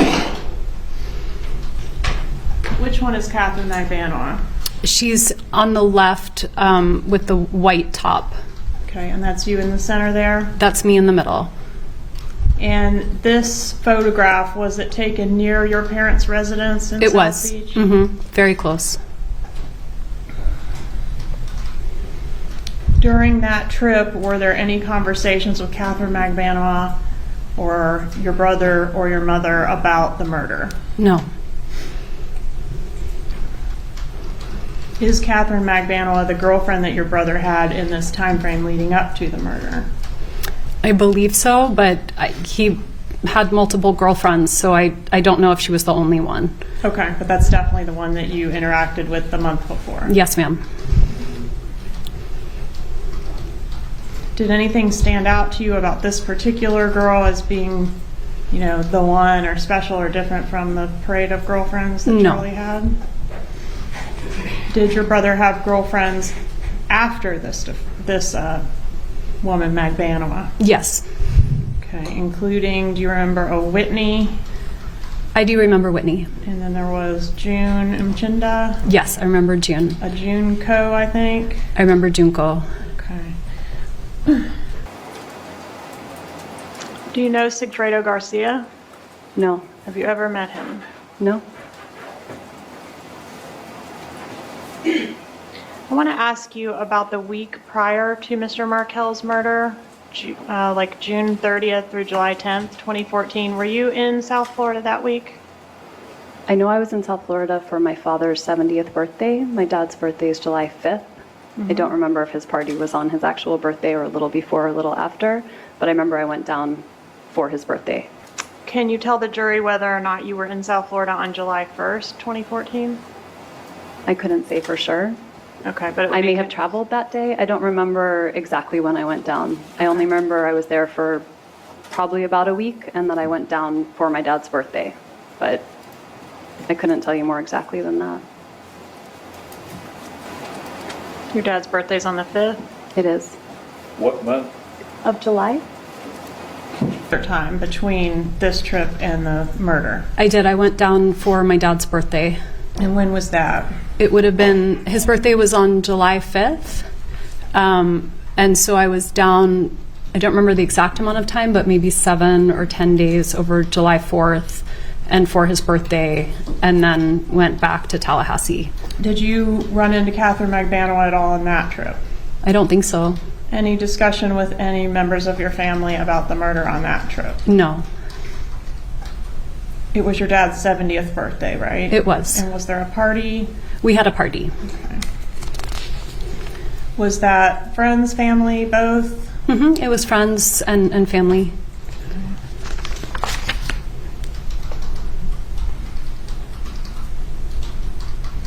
And I think, is this the trip that we were talking about earlier where your parents had come to Tallahassee to fetch you and take you down south? Yes.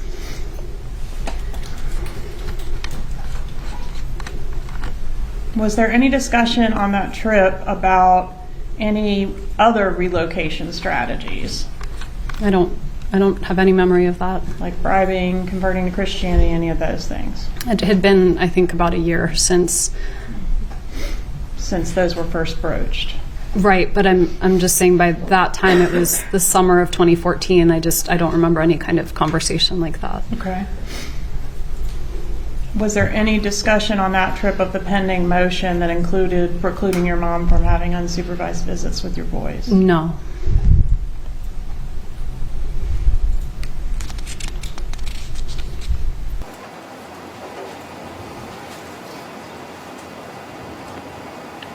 Was Mr. Markell planning to leave town the day after he was murdered? I believe he was. Do you know where he was going? I believe he was going to New York to visit his girlfriend. And how? To visit his girlfriend?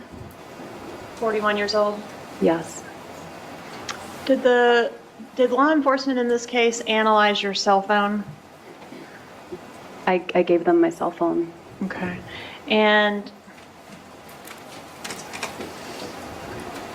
in your cell phone, you have some contacts for Donna Adelson, Harvey Adelson, and Charlie Adelson, as well as Jibbers, who we've established as Dan Markell. Are all the phone numbers in your phone for them accurate phone numbers for those folks? I would imagine so. I want to talk about your location on the day of Mr. Markell's murder. College, did your brother have that information? I don't know why he would have known that. So if the killers were told it has to be done today because he's leaving town tomorrow, we don't know how they knew that. I have no idea how they knew that. But it would have to come from someone familiar with Dan Markell's schedule, wouldn't it? They would have to find out somehow. I don't know how. Did you talk to your brother on the day of your ex-husband's murder? I did. And about what time of day did you speak to him? It would have been right after the repair guys were there, because that's when I called him to ask him whether I should get the TV repaired or buy a new TV. So it would have been morning. You know that law enforcement looked at your phone and sort of looked at your movements that day? Yes. Okay. And that information indicates you were home at the Aqua Ridge residence at approximately 12:27 in the afternoon that day. Is that correct? I don't remember exactly what time, but that sounds right. I know I had left to meet some friends for lunch, so I guess I was home until that time. That sounds right. All right. So it seems like kind of around lunchtime, about half afternoon. Sure. All right. And then shortly after that, at 12:29, it appears you were traveling on Centerville Road. Is that? All right. Let's go to the day of Dan Markell's murder. What were you doing that day? I was at home that morning. I was working on a couple of pieces of writing. I was waiting. I remember the Geek Squad was coming to fix my television. And I think Was they that said the same television that your brother had purchased for you as a divorce gift because it was cheaper than hiring a hitman? it was the television that my brother had bought for me. All right. And did your mother, Donna Adelson, arrange from Miami for the Geek Squad to come to your home that morning to fix the I TV? did. Would it refresh your recollection to review some text messages regarding that issue? Hold on a second. Objection, Your Honor. Improper impeachment. The witness gave an answer. Overruled. Right, and I'm looking at the items in yellow, but feel free to review the whole document. Yeah, I don't really understand. It's my best recollection that I set up the appointment for them to come. Mm-hmm. Sometimes this happens now where there's a different number on the account, so they call the wrong account. So they could have called my mom and she would have said, no, call my daughter. They need to confirm with you. Okay, but your mom does indicate that she is sending the guy to your No, house. she indicates that she was called by Best Buy. So that means she was called by accident since they were coming to my house. Okay. And did you have an appointment scheduled in your calendar, fixed TV? I did. I thought they were supposed to come sometime between 8 and noon. And then they came pretty early, I think, 9 or something like that. All right. And did you delete, shown on the far right column there if you need to refresh your recollection, but did you delete that appointment to have the TV fixed? I'm usually kind of OCD about this, so after I have a meeting, I'll delete it if it's done. I use my calendar kind of like a to-do list, so I'll have the meeting and then I'll delete it. Okay. So I must have deleted it once they arrived or sometime later. Okay. And right before the message that indicates, that's from your mother that we just talked about, Best Buy called, Okay. there's a message that says, "This is so sweet." Who is that Objection, Your Honor. message to? Objection. Hold on, what's the objection? Hearsay, Your Honor. Item is in evidence. That's sustained. All right. Can you say who the message before the Best Buy message? Who did you send that message to? It looks like I sent that message to my brother.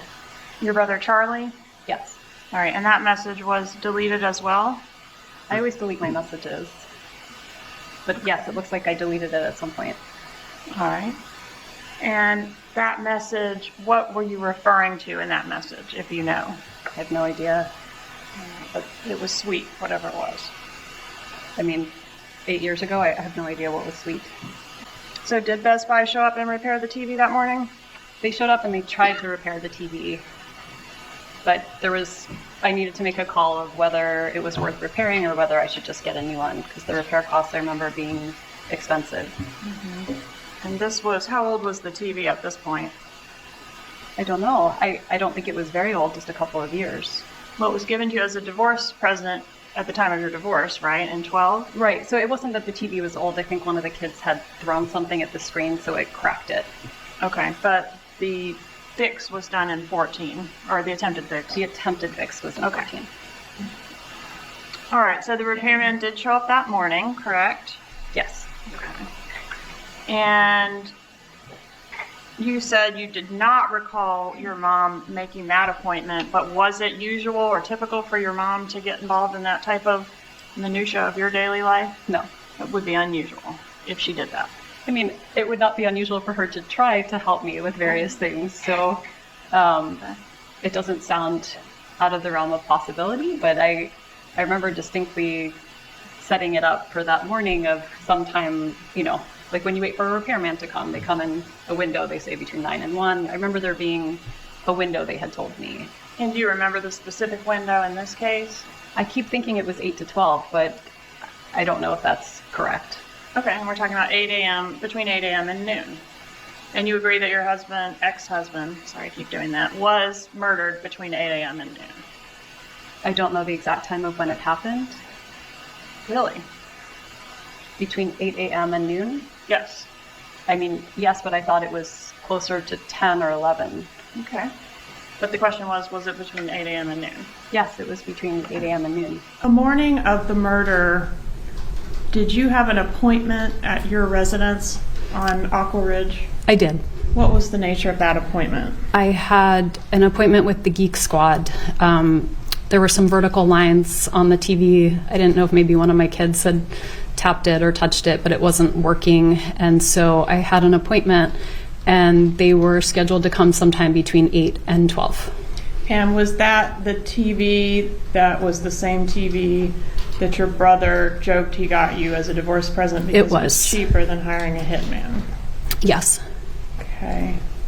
And on the morning of the murder, did your mom text you about the TV repair guy being on the way or coming to your house? She did. I didn't buy the TV, and the TV had an insurance policy that came with the Geek Squad help. So I think they reached out to her first, and then she let me know that they were coming. The TV was under warranty, right? I believe so. But the damage that you had was not covered by the warranty, was it? I don't think so. Okay, and do you recall how long the TV repairman was at your house? I don't. It was a reasonable amount of time, so maybe an hour or so. And why did it take an hour to determine that the TV couldn't be repaired or was not under warranty? I don't know. I don't know a lot about AV equipment. And the TV repair guy, well, I guess I should ask, were you upset, crying and upset during the time that the TV repairman was there? I don't think so. Were you particularly upset about the TV, the fact that the TV couldn't be repaired? I don't think so. Okay, so the TV guy, to your recollection, didn't actually do anything. He didn't fix the TV, didn't take it away, he didn't bring you a new one. No. He Do you remember the time frame that the repairman was at your house on the morning of the murder? I remember more or less. I feel like he came, I think he was supposed to come sometime between 8 and 12, and he came on the early side. Because I just remember being surprised and trying to get dressed really fast. Okay, and Dan Markell was killed between 8 and 12, right? We know He was. that now. Who paid the repairman that came to your house? I think he was under contract, so I don't have a strong memory of that, but I don't remember paying him. It's possible that I did. You said you might have mentioned the joke to him about TV's cheaper than a hitman. Did you ever use the term TV as code for the murder in any context? No. Did you ever hear your mom do that, other than the recordings in this case? No. So she didn't talk to you about the TV? No. And I want to go back to the day of the murder. We know about the TV repairman left about, did you say about 9? The truth is I don't really remember, but something like 9 or 10. Definitely before 10 or by 10? Yes, that's my best memory. All right, where did you go after the TV? Where was the next place you went after the TV repairman left? So I was home, I think, for a couple of hours first. I was doing a little bit of work. I was talking to some friends. I think I ate breakfast. And then I left probably close to noon or a little bit after noon. I was meeting 2 friends who I would frequently meet on a Friday to have lunch with. And so I went to run a few quick errands and then meet them for lunch. And on your way to meet the friends, did you have an occasion to go down Trescott? I was trying to turn down Trescott. That's where I used to turn and take just the road I was used to. But there was yellow tape up. And so when I tried to turn, I couldn't turn. So I made a 3-point turn and kept going on Centerville. And so you encountered a police roadblock at that location? Yes. Okay, couldn't go any further because there was a police car and some yellow tape, right? Right. And that was, you were able to see that from the intersection there, or you actually turned onto Trescott? I tried to turn and then I couldn't go through, so I turned around and kept going. How far down Trescott did you proceed before you turned around? Just until the tape. Okay. All right, and when you left your residence, you said you were going to lunch. Did you go directly to lunch? No, I stopped and made a purchase for a party that I was supposed to attend first. And what was that purchase? It was my first time purchasing bourbon. It was for not a bridal shower. It was for a bachelor. No, it was for a wedding party, but it was the bride and groom together, and they had asked for people to buy certain alcohol to help them. Like a stock the bar party. A stock the bar party. I forgot what it's called. Okay. And do you remember what type of bourbon you purchased? I don't. Does Bullet bourbon sound familiar? Maybe. It was. All right. They had a list of what they wanted, and so I asked the person at the store if they had whatever kind it was. Okay. And I left my residence. I was headed to ABC Liquors to get an item that was requested for a stock the bar party I was supposed to go to that Friday night. And what was that item? I'm sorry? What was the item? It was bourbon. What type of bourbon? Bullet bourbon. The invitation had asked specifically to bring a bottle of Bullet bourbon, so I went to the store and asked them where I could find that. And the bottle of Bullet bourbon was in your vehicle when law enforcement came to interview you about this case? Right, when I told law enforcement they could search my vehicle and signed away all my rights, yeah. Okay. And do you recall where you went to purchase the alcohol? I think I went on Thomasville Road at ABC Liquor. Okay. Is there a reason you went to that particular store? No, I don't know many liquor stores. That was the first one that popped up. All right. And you made that purchase according to the receipt that was in your vehicle at 12:49. Does that sound about right to you? That sounds right. Okay. And did you make any stops between leaving your residence and going to the liquor store? Maybe I purchased gas? TV man came? After the TV repairman came, I did a little bit more work from home. I talked to a couple of friends, and then I made plans to have lunch with two friends that I frequently saw on Fridays. And we made kind of a last-minute plan to have lunch. And then I had a few errands to run before I met them. So I did that. I picked up gas. I picked up something I needed for a party that night. And then I went to meet my friends for lunch. Talk about where you went when you left your residence on the day of the murder. You tried to turn on to Trescott, and then you ended up where? I went, I was supposed to go to a party that night, a Stock the Bar party, so I went to a liquor store to pick up what they had asked for as the present for their party. So I went to the liquor store, I picked up the alcohol, I stopped, I think I got gas, and then I went to lunch to meet my friends. And the liquor store purchase appears to have occurred at 12:49 based on the receipt. Do you have any reason to dispute that No, timing? that sounds right. I don't know if you did or not, but I'm referring to your visit to the crime scene. I did not visit the crime scene. Okay. And then went and ran your errands? On the way to run your errands, did you go by the crime scene? No. And then you went from the liquor store straight to the restaurant? Mm-hmm. Yes. So after you turned around and did not proceed down Trescott, you went, I think, to the liquor store. Can you tell us about that? Sure. I was invited to a Stock the Bar party for that night for a friend's daughter. And so they asked for a specific type of bourbon. I'm not a bourbon drinker, so I went to the liquor store and I showed them the invitation, which was shaped like the kind of bourbon they wanted us to buy, and asked if they had that. And they did, and I bought it. All right. And that type of bourbon was Bullet bourbon? That's right. And do you recall the time of that purchase? I don't, but I see a receipt here at 12:49. Okay, and does that fit with your memory? You left the house around, I think you said, afternoon, proceeded to the scene, encountered the tape, and then went to the liquor store, right?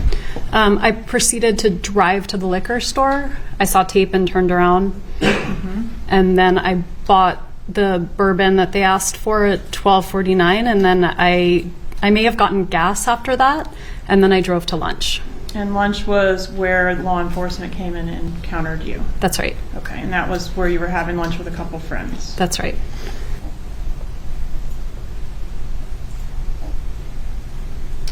Which one of you or your ex-husband had the kids the night before he was killed? The night before, they were with Danny. All right, so it was his responsibility to take them to preschool that morning? Yes. Who was supposed to pick them up from preschool that day? I was supposed to pick them up. Had you talked to Dan Markell or your children that morning before you encountered the roadblock? I hadn't talked to the boys because I wouldn't have talked to them, they didn't have cell phones, they were little, so I only would have spoken to them if I had gone to the preschool and seen them, but I didn't do that. So I hadn't talked to the boys.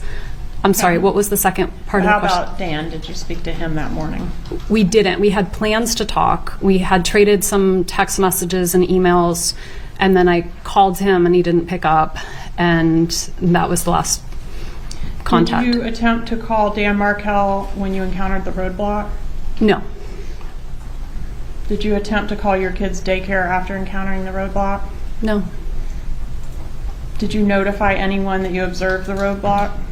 I was talking on the phone at the time, so I may have said to the person I was talking to, oh, I'm trying to drive, but I have to turn around, hold on.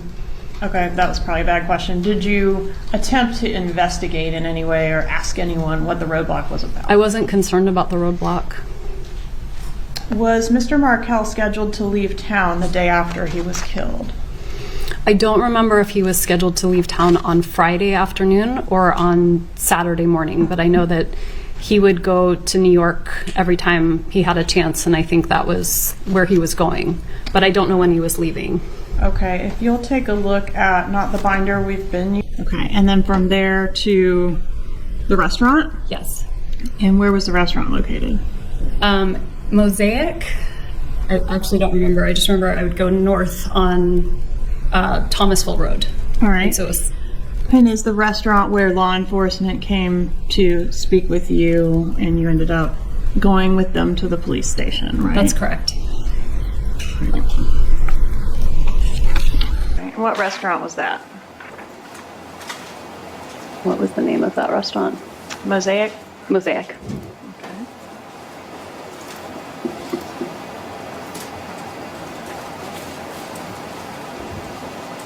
Have you seen the photographs that were taken of your vehicle? I have not. That looks like my car. Like the bourbon that you purchased that day? That looks like bourbon, yeah. Who had your kids the morning that Mr. Markel was killed? The kids were at preschool. But I mean, at what home did they wake up that day? That morning, I think they were at Danny's house. You did not pull up to the crime scene tape on Truscott Drive? No. I was driving on Centerville Road, and sometimes I would take the shortcut through Truscott. Yes, ma'am. But when I was driving on Centerville Road, I saw some sort of tape or obstruction, and so I didn't turn. Okay. And when you encountered a roadblock, what did you assume the problem was there? I figured it was just an electrical storm or something. There was some tape, and it looked like the road was blocked off, and so I just turned around and went back and went up Benton. And had there been an electrical storm that morning? I didn't remember an electrical storm, but in the summertime there's always trees falling and rainstorms, so pretty normal. All right. And you weren't concerned based on that experience that there could be something going on at previously your marital home? Absolutely not. And your ex-husband, Dan Markel, had your children at that time, right? No, he did not. Okay, so you had your children at that time? No, my children were at preschool at that time. Right, but who took them to preschool that day? Danny would have taken them to preschool. Okay. So it was his day. He was killed on his parenting day. It was the day he would have brought them to preschool, and I would have picked them up. All right. Did they spend the night with him the night before? They did. Okay. And you haven't seen your children yet that day when you encountered the roadblock? On Friday, no. Okay. On the way to run your errands, did you encounter a roadblock on Truscott? I did. All right, so you did turn off of Centerville onto Truscott. I did. All right. And were you on the phone when you encountered the roadblock? If you remember? Was. Do you remember who you were speaking to? I do. Who was that? You don't have to say the name, but just what type of person was that? He was a friend. I hadn't caught up with him a long time. He'd moved to England, so I was probably a little distracted talking and catching up with an old friend. Have any contact of any kind with Catherine Magbanua on the day of Dan Markel's murder? No. Did you ever communicate with her through WhatsApp? No, I never communicated with her at all. All right, let's talk about, well, you communicated with her on the beach. I saw her in person, but I'm saying I never texted with her, called her. I never communicated via a device other than in person. Okay. When you encountered, at the time that you encountered the roadblock or shortly thereafter, did you call the daycare? No. Did you call Dan Markel? No. Did you do anything to reach out to any of the players that we've talked about in this case? No. Did you communicate to anyone that there was a roadblock? I didn't. I would have had no reason to do that. Was Dan Markell scheduled to leave town the day after he was killed? I believe so. Where was he going? He was going to New York. And that's where he had a girlfriend? That's where his girlfriend lived. Using, but the other binder should have your law enforcement interview on the front. Okay. And I would just ask you to review page 159, lines 10 and 11.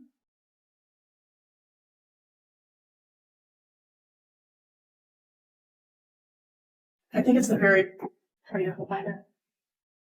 Sorry, he had plans to be out of town. He was leaving on Saturday. So it looks like I knew that he was leaving Saturday. Okay. And you knew he was planning to go to New York. Yes. Okay. Do you know how, if the killers knew that he was leaving town the next day, do you know how that information got to them? I don't. Did your brother Charlie know that information? I don't know. I don't know if he knew that information. Did your mother know that information? My mom usually knew our schedule, so she probably would have known that I was going to have the boys. I don't know if that means she knew he was going to be out of town, but she would have known that I had the boys. And didn't your mom keep meticulous track of every time that Dan went out of town?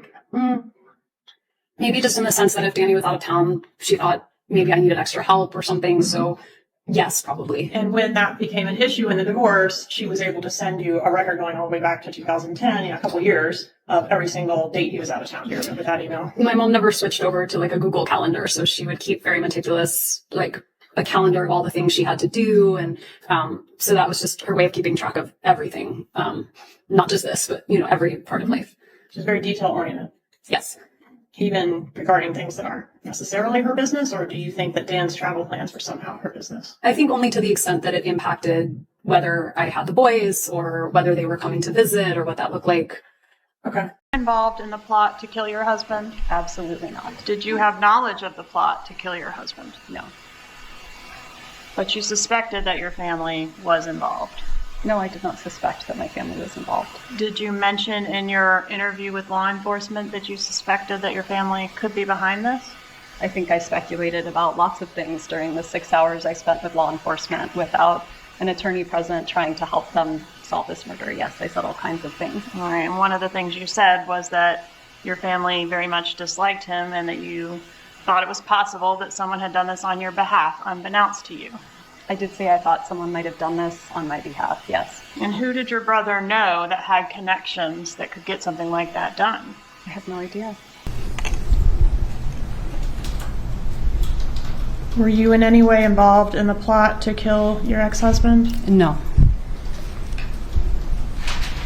Did you maybe know it was going to happen but not know the details? I did not know it was going to happen, and I did not know any details. Did you provide any information, even unknowingly in hindsight, that you think could have been used to assist the murderers? I don't think so. I didn't provide any information.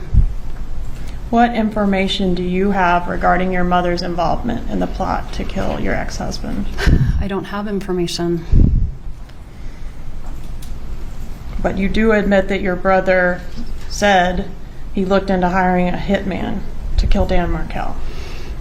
I don't. I admit that my brother made a tasteless joke repeatedly about buying me a TV because it was cheaper than hiring a hitman. But then someone did hire a hitman who did kill Dan Markell, right? Yes, that happened.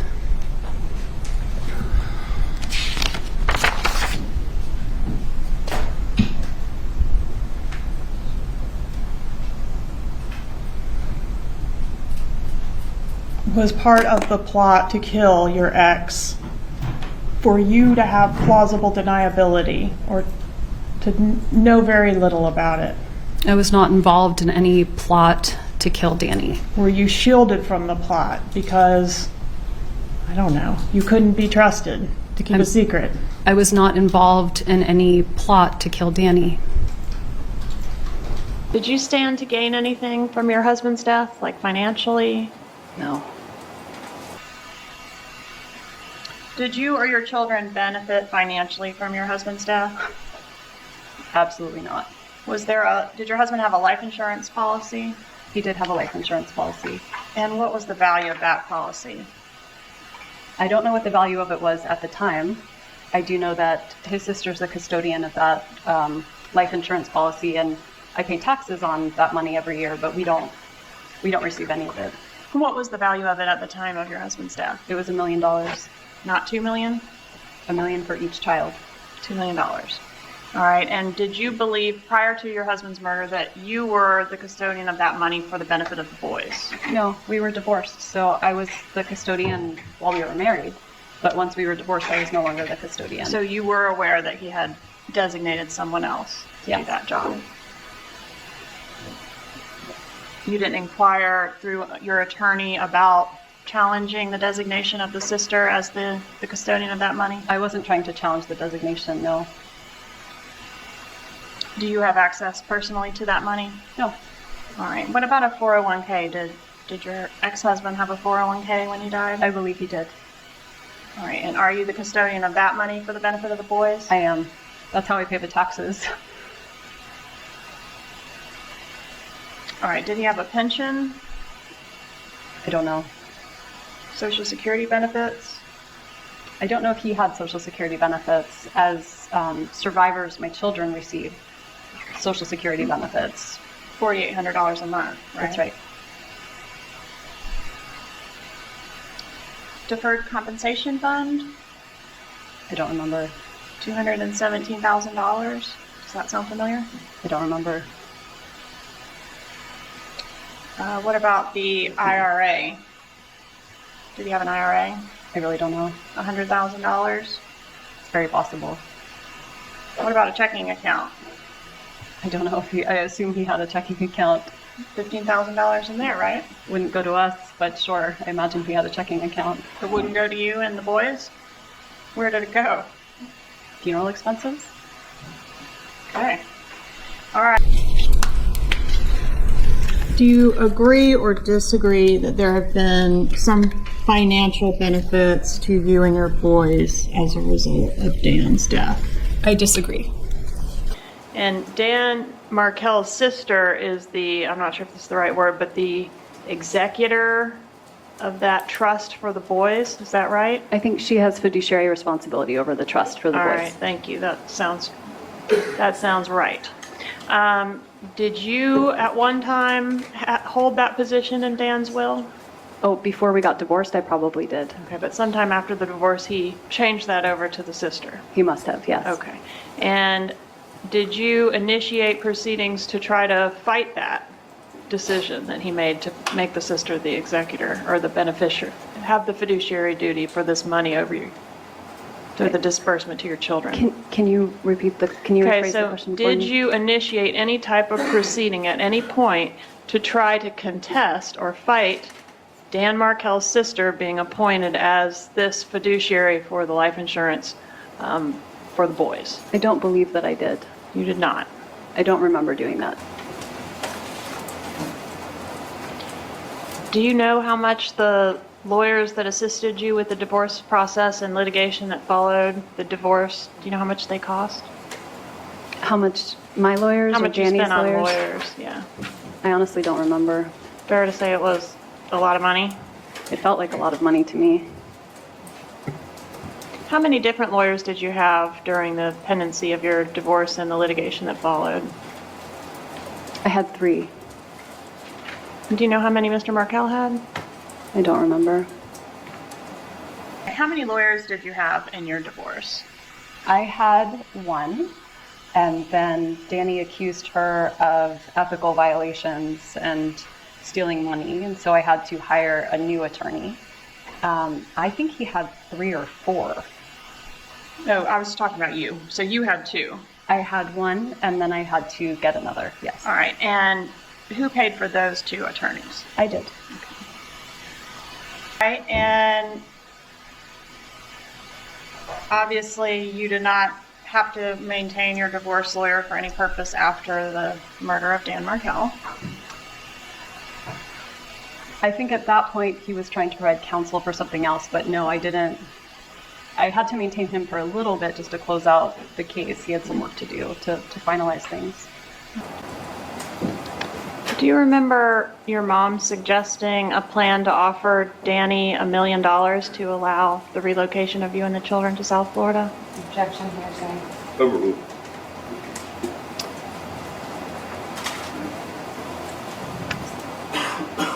I'm sure I knew about it at the time that it happened, and then I had my memory refreshed about it recently. Did you ever make the offer to Mr. Markel? No. And did she ever suggest that you could bribe your husband to allow the relocation? She did. And how much money did she suggest that she and the family would be willing to put up for such a bribe? So I just saw the bribe reference, but I didn't see the amount, if you want to show me. I will refresh you on that. I'm going to page 15 of the document.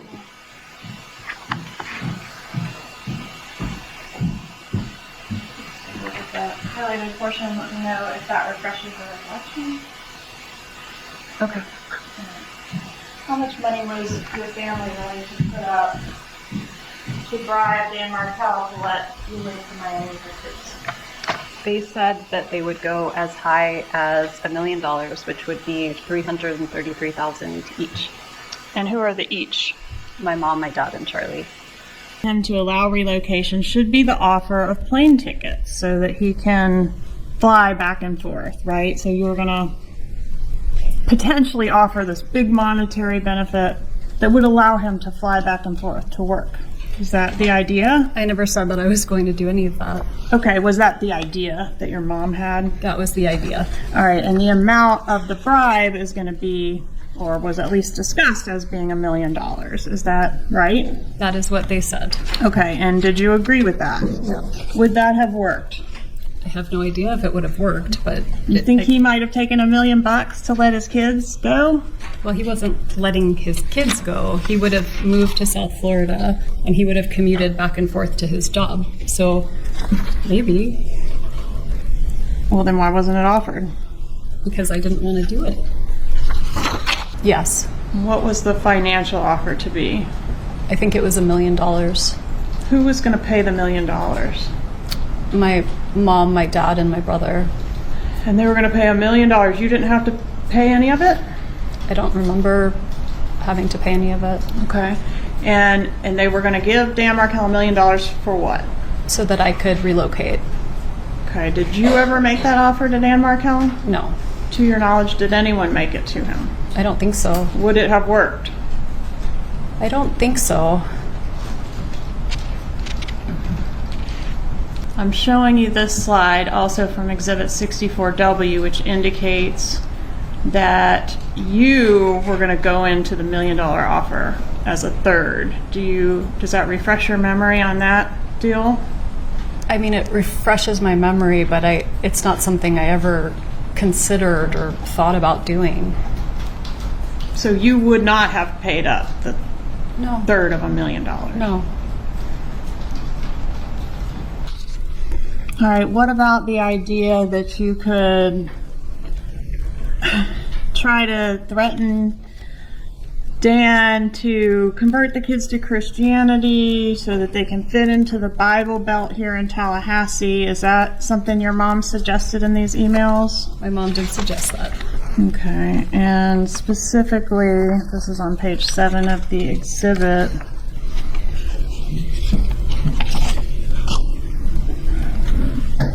Let jurors know that your children will be baptized in the Catholic Church.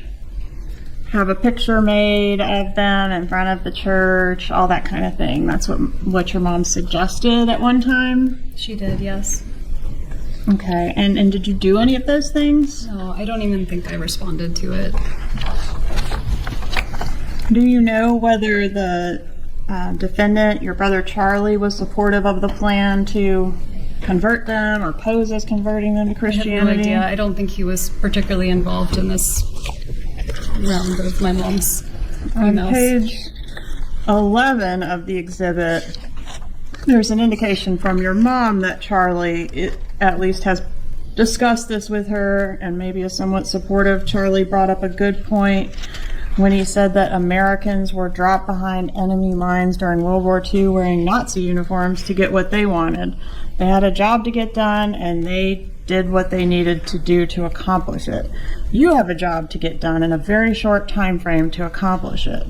If you dressed your kids up in Hitler Youth uniforms and brought them down here, I could care less if it was an act of defiance that would show Jibbers that he's all caps and bold, not in control.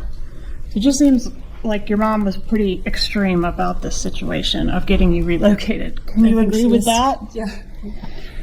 All right, and Charlie was at least consulted on it or had offered some information about it. Well, that was my mom's rendition, so I don't know if that's what actually happened or that was her perception. Sure. Plan of action that could be implemented between the time you learned of the relocation denial and your final hearing in court to maybe strong-arm Mr. Markell into agreeing to the relocation. Do you remember that email? Yes.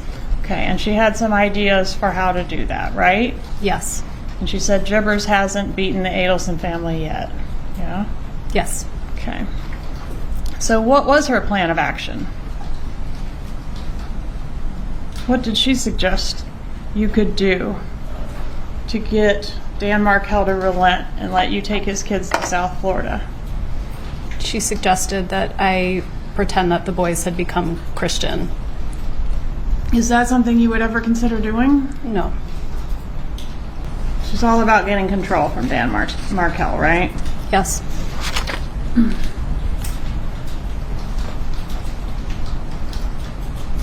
And you told her these ideas were crazy, didn't you? I did. I will not be introducing my children to Christianity.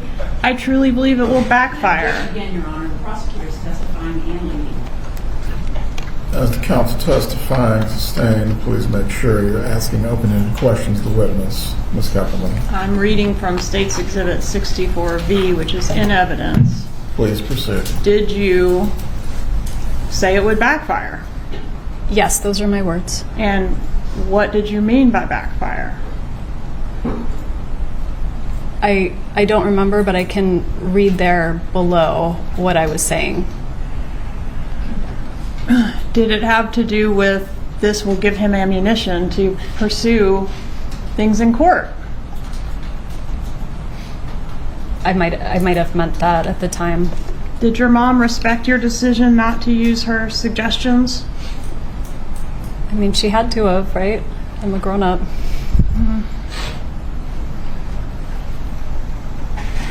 She kept pushing, though, didn't she? She was suggesting other ideas. Okay. January 27th, 2013 email 64W. Charlie brought up a good point when he said that Americans were dropped behind enemy lines during World War II wearing Nazi uniforms to get what they wanted. They had a job to get done, and they did what they needed to do to accomplish it. You have a job to get done and a very short time frame to accomplish it. If you dressed your kids up in Hitler Youth uniforms and brought them down here, I could care less if it was an act of defiance and would show Jibbers that he's not in control. Did she suggest that to you? Yes.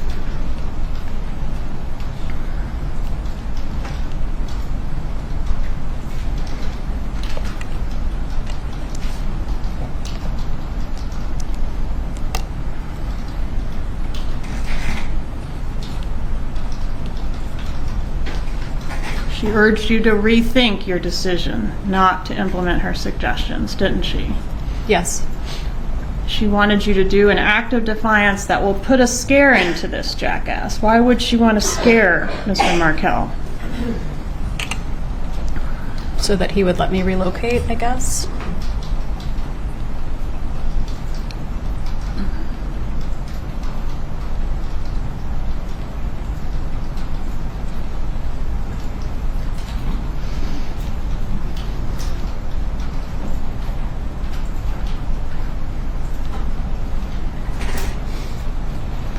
She says here, and I'm still on 64W, I don't know how much of the big picture you're seeing, honey.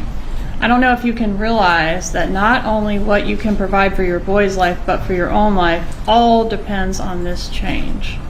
This is a once-in-a-lifetime opportunity. So she did view this as a very serious matter, right? Yes. And she's sending all of this after the relocation is denied, right? Yes. Everyone has a price. Fight for yourself. Okay. Do you know how the killers knew that Dan Markell was planning to leave town the next day? I have no idea.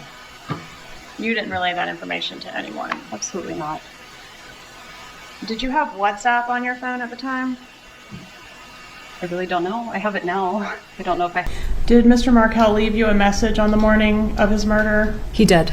Okay, and did he indicate on that message that he was going to the gym that morning? He did. And specifically, did it tell you he'd be at the gym between 9:15 and 10:30? I don't remember, but that sounds about right. All right, and would he have given you that much detail because you were planning to try to touch base to talk, right? Yeah, we were trying to have a conversation. And was the conversation something about one of the children's schooling? It was.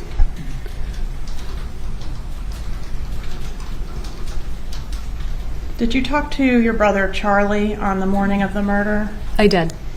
And does an 18-minute conversation at 9:30 a.m. that day sound correct? It does. Do you remember the nature of that conversation? I do. I didn't purchase the TV, so I didn't know how much the TV cost. And so I called him to find out if it made more sense to get the TV repaired or buy a new TV, because I didn't know what the delta was there. Okay. Can you tell the jury one way or the other for sure whether you mentioned Dan Markell's travel plans to Charlie during that 18-minute phone call? I can't say for sure, but I don't see why I would have brought it up. Had it 8 years ago. Did you communicate with anyone on WhatsApp or similar technology to relay any information about the murder of your husband? Absolutely not. Do you know if your brother Charlie had WhatsApp at the time? I have no idea. Did you communicate with him through WhatsApp? If I had WhatsApp on my phone, then maybe I did. I know I had friends who lived around the world. At that time, WhatsApp was more of a technology used to talk to people internationally. So I know the friend I was talking to was in England. If I had WhatsApp, I would have used it to call him. Did you know that WhatsApp, the communications are encrypted, they cannot be retrieved by law enforcement? Were you aware of that? I think they can be retrieved by law enforcement, but it's one of the end-to-end encryption services. All right, and so you can't tell the jury whether you communicated through WhatsApp at all on the day of the murder? I don't remember if I had it 8 years ago. I have it now, so we could look and figure out if I had it then, but I don't know. All right, did you ever communicate with Catherine McManus at any time through WhatsApp? I never communicated with her at all. Did you have WhatsApp on your phone at that time? I don't know if in 2014 I had WhatsApp. Now we use it for all the parent chats at school, so everybody seems to have it, but I don't know if everybody had it back in 2014. What is WhatsApp? WhatsApp is kind of an app you would use for texting.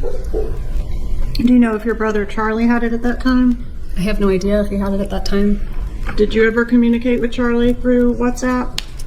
Maybe. I mean, I don't know. If I had it at that time or if I had it later, I probably would have. Just not sure. Yeah, Did you have WhatsApp on your phone at that time? I did. What is WhatsApp? WhatsApp is it's a phone service. It's an app that I use when I talk to people who live in other countries. So it's become very popular. I think I had it at the time. I know I certainly have it now. But it's a device to send messages. During the time frame that we're talking about, which is around the time of the murder, did you communicate with any of your family members through WhatsApp? I don't remember using WhatsApp unless they were traveling internationally, because it's a way of making free calls or free texts when, at that time, making long-distance calls on a regular phone would have been very expensive. Did you ever communicate with Catherine McManus through WhatsApp? I don't remember ever texting her on any platform. Did you have any other encrypted platforms on your phone at that time? At that time, I don't think so. I don't know what existed at that time. Okay. All right.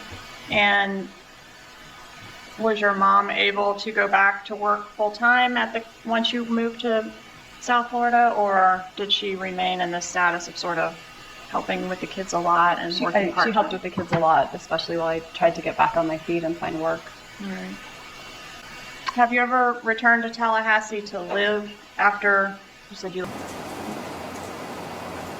Did you move to South Florida after their father was killed with the children?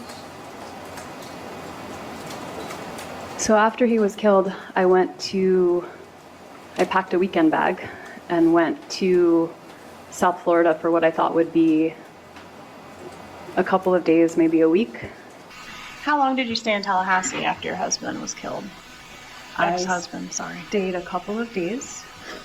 And then after I had asked the police for protection at the funeral or in my home, and they refused, I decided to just go for a couple of days and spend a few days away from Tallahassee. And then this case hit CNN and hit the media, and I don't mean to interrupt you, but the question was, how long did you stay in Tallahassee after your husband was killed? I'm sorry, Ms. Cappleman. I stayed for a few days. Thank you. All right. My son's birthday was July 29th, and I thought we'd be back in Tallahassee by then. Did you ever come back? I did come back a few times, but not permanently. Okay, so you ended up moving there permanently. I wouldn't say it's permanent, but I'm living there right now. Okay. Well, it's been 5 years. It has been a while. I've been exploring options for employment in many different places. Okay. And when you initially left to go to South Florida, was that the same day as the funeral service for your husband? No.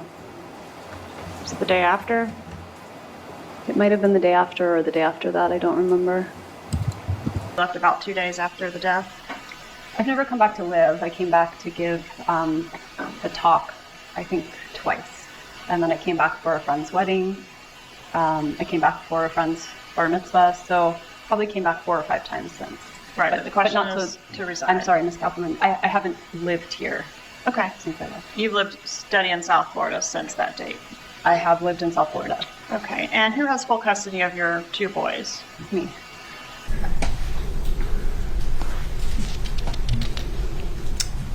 Did you relocate to South Florida after Mr. Markel's death? In terms of relocation, I did leave Tallahassee after the funeral, but I took a weekender for both the boys and me and thought I would be back pretty quickly. Did you come back? I did come back a few times, but Just to get things though, right? not really to get things. I came back a couple of times to give a talk or to do some work, but Okay. or But to what I'm interested in is where were you living after the murder? I wasn't living in Tallahassee. All right. Did you recall on the trip to South Florida, just within 48 hours of the shooting, getting a call from Craig Isom? Yes. Okay. And what happened with that call? I talked to him for a while. He mentioned that he might want to have DNA samples of the kids.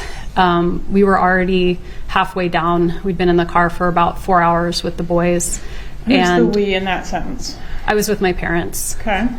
and the kids. Yep. We talked, the call broke up, and he never followed up. Was it like a, you're breaking up?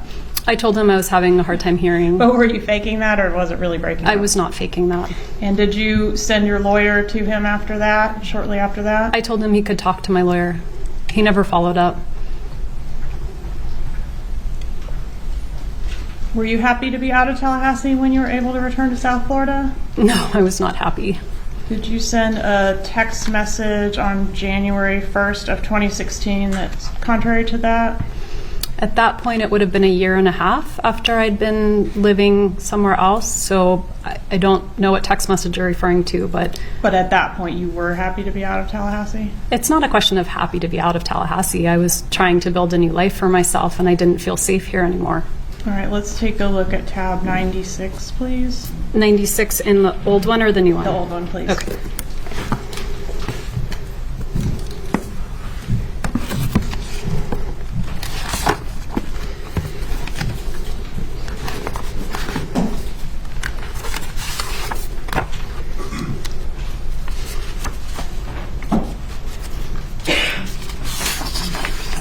Okay, I see it, but it says unknown, so I don't know who I'm talking to. But that's not the question. The question is, did you say, so happy I don't live there? And the person says, I bet it's a shithole. Remember that? I don't remember this, no, but I do see that I said it. I don't know who I'm talking to here, and Would it surprise you to learn you were speaking to your brother, Charlie Adelson? I don't know if it would surprise me. So, no. Okay, Judge, may we approach it this time? Your mom didn't want you to be stuck in Tallahassee either, did she? She did not. She wanted the best for you, right? She saw the best for me as not being in Tallahassee, yes. That's right. She referred to being in Tallahassee that you were a hostage and a prisoner, right? Yes, she did.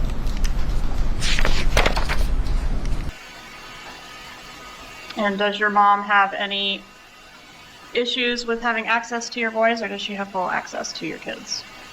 I mean, there's no issues with access, no. How often would you say your mom sees the kids? I think it depends on the week, but probably at least once or twice a week.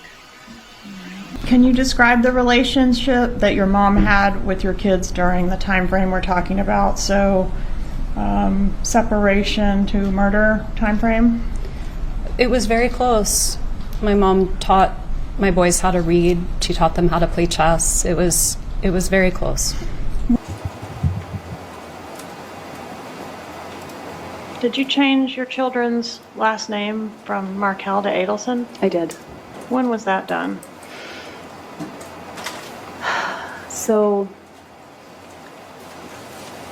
after Danny died, there was a lot of press coverage, and CNN put pictures of my children's faces unblurred on national television. Newspapers put their names without any consideration to the fact that they're children.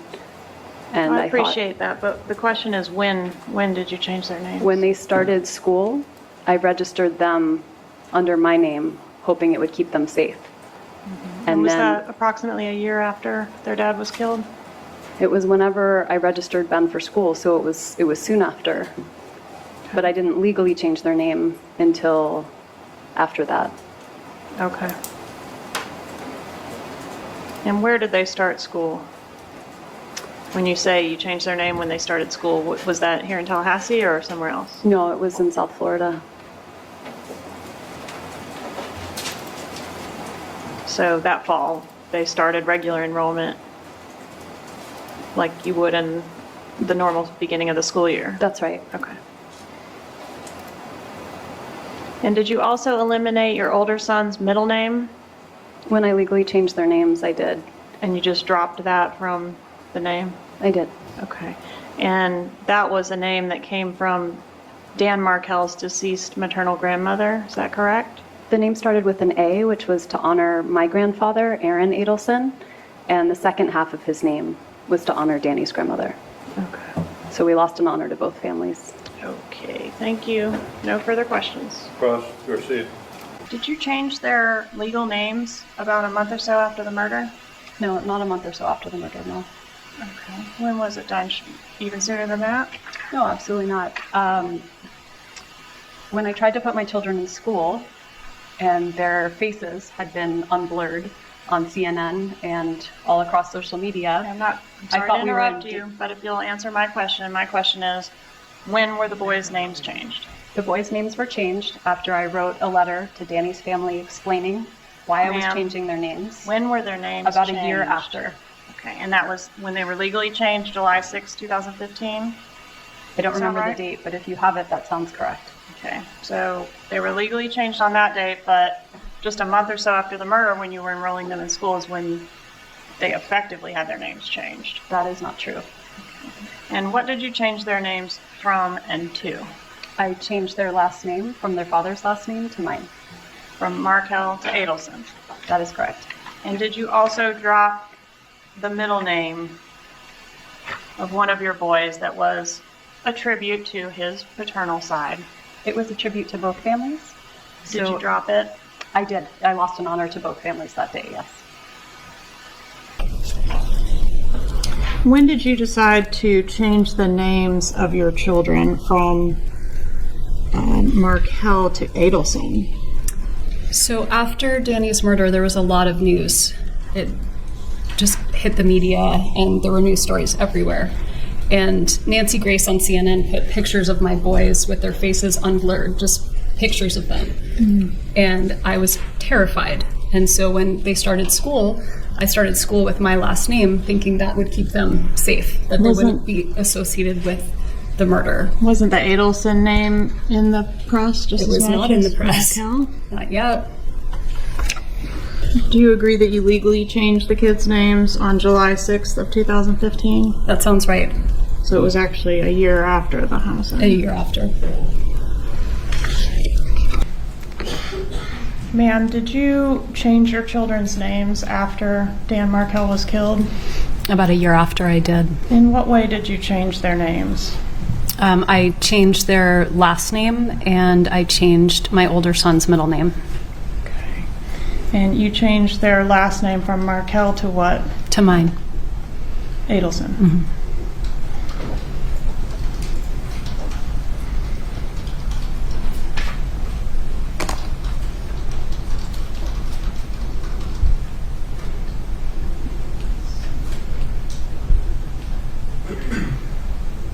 I'm going to start by asking you about this email dated July 3rd, 2014. What is this? This is the, it looks like an electronic invitation for my dad's 70th birthday. An Evite, right? Yes. And who sent the invitation to you? Well, it looks like it's through the postmark. I mean, who sent the party invitations out? I don't remember if I helped with the Evite or if my mom did it. So I don't know if I sent it to myself or if it's from my mom.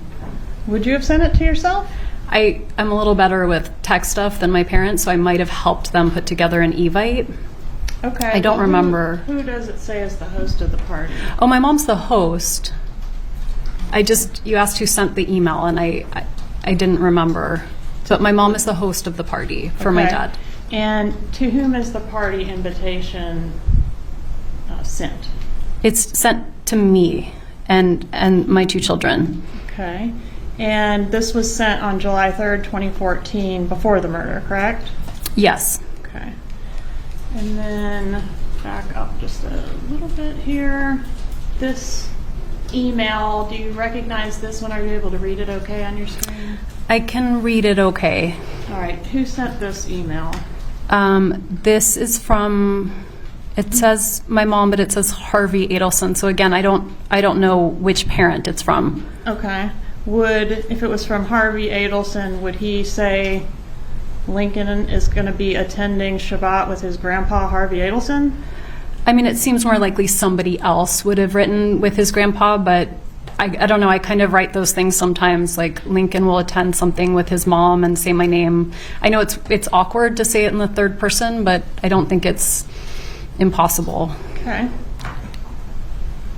But this reference to Lincoln Adelson did happen prior to the legal name change, correct? Yes. No, I from the beginning, I was scared when I put them in school, and so I didn't legally change their name until a year after, but I was socially using my name for them. And did that start as soon as their dad was killed? No, it started when I had to register them for school.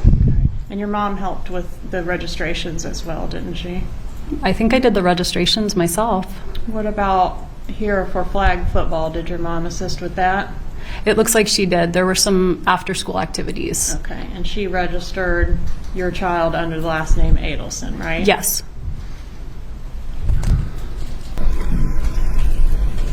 Were you involved in any way in the plot to kill your ex-husband? Absolutely not.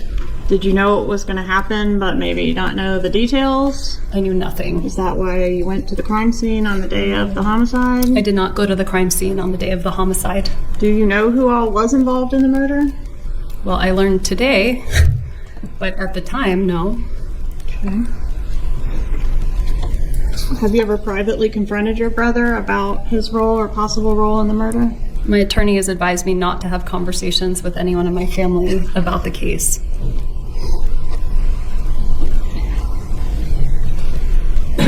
But you had a close relationship with your brother at the time of the murder, right? I absolutely had a close relationship with my brother. And how soon after the murder did your lawyer advise you not to talk to your family about it? In 2016. Okay, so what about the 2 years in between? Did you talk to him about it then? I mean, I talked to him about the fact that a murder occurred, but I guess I don't understand the question. But you never talked to him about the suspicions you raised in the law enforcement interview that your brother might have done it? No, I did not.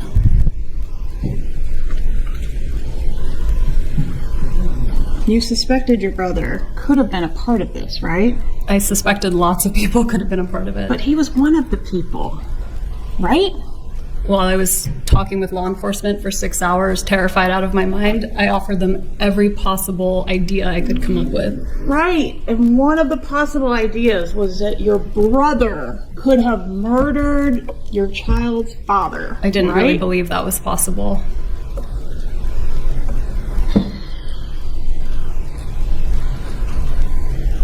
Was part of the plot for you to be able to have plausible deniability about this? Absolutely not. Is it better for both you and your brother if you don't know the details of this? I don't even understand the question that you're asking me. When did you first become aware that you might be a suspect in this case? I mean, as the ex-wife, I assumed I was a suspect from the beginning.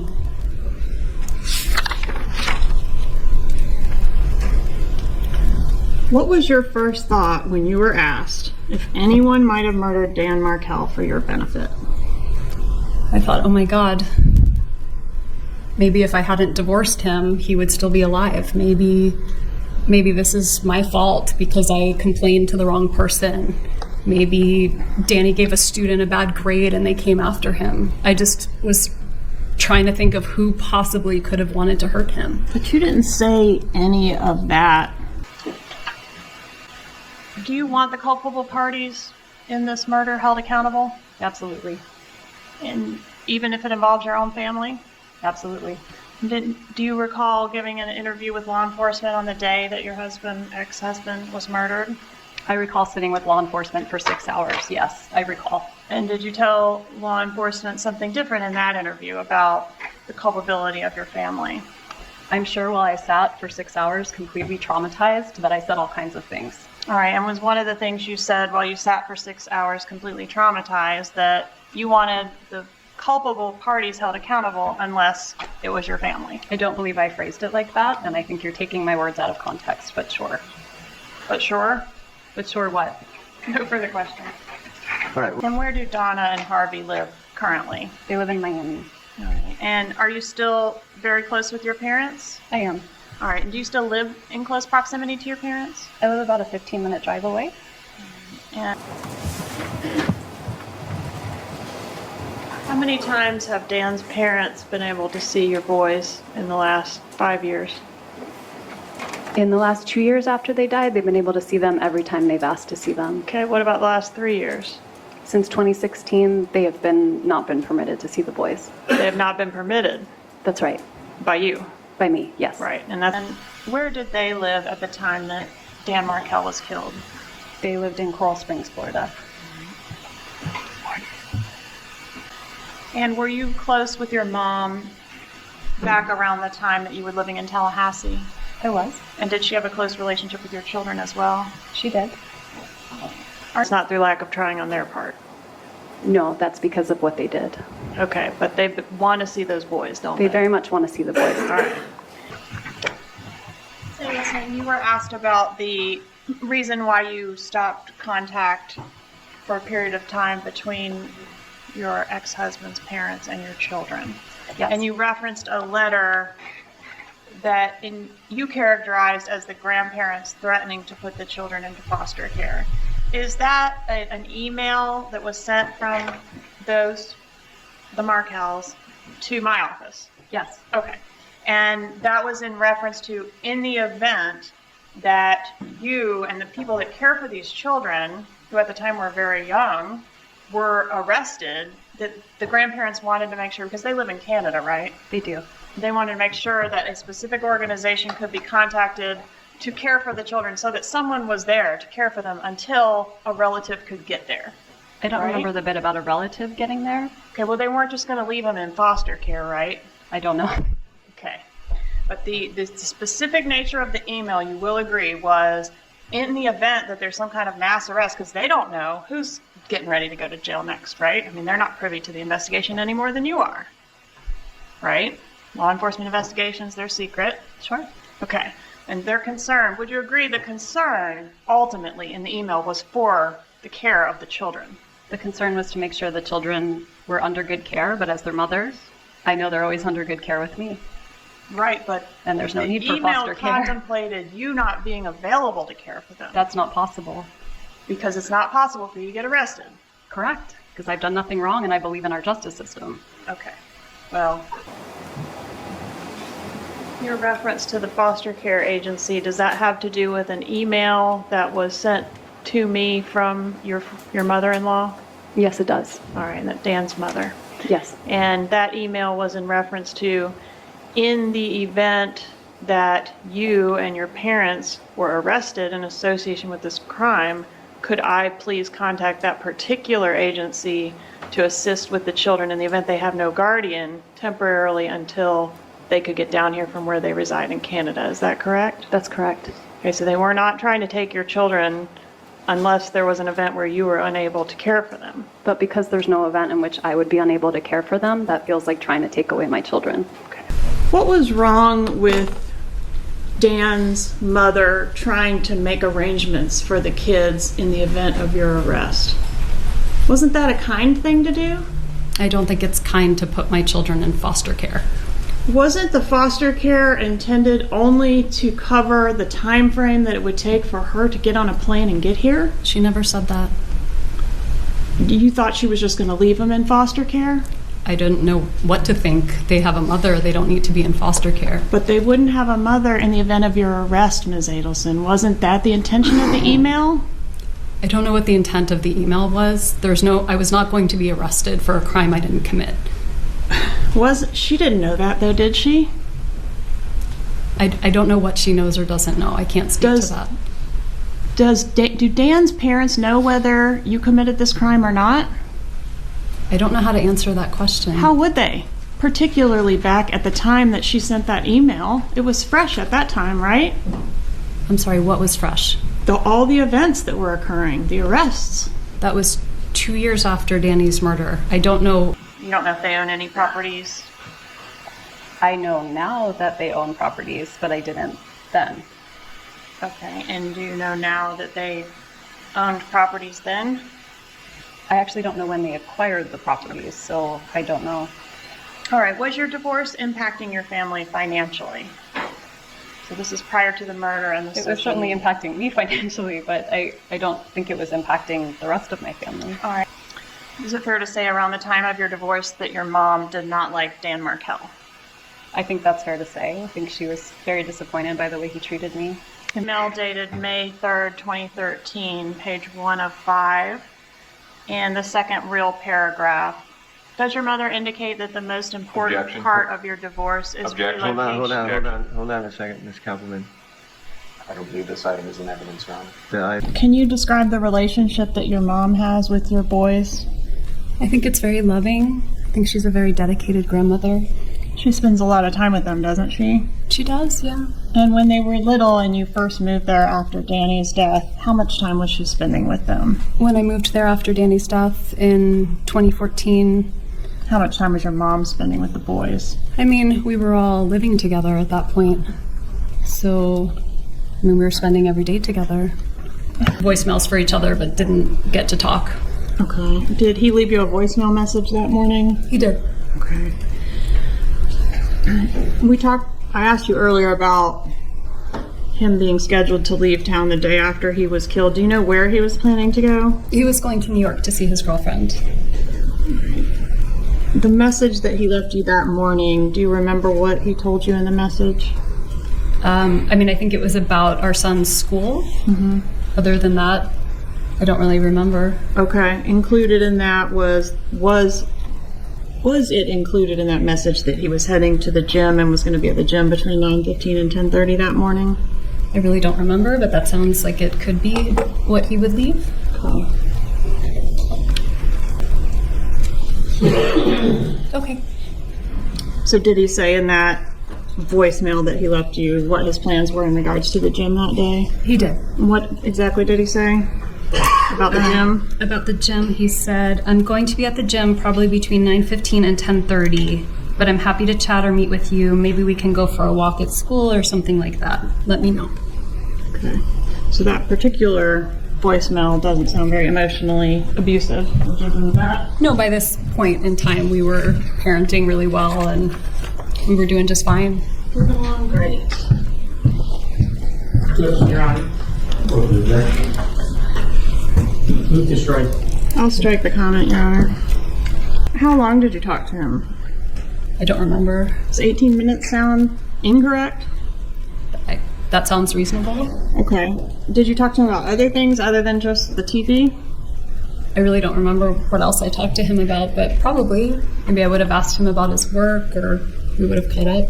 Did you happen to mention Dan Markell's plans to go to New York the next day? I don't see why I would have.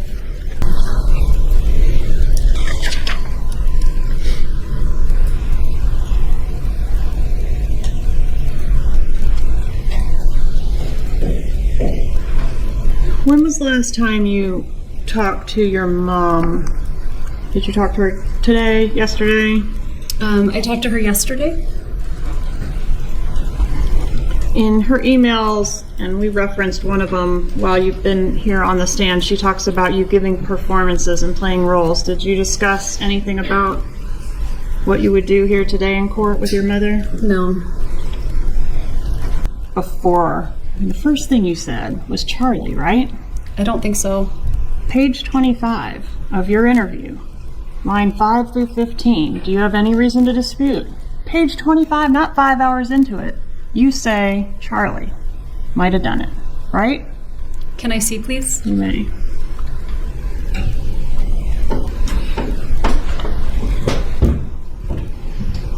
This is going to be tab 1, page 25.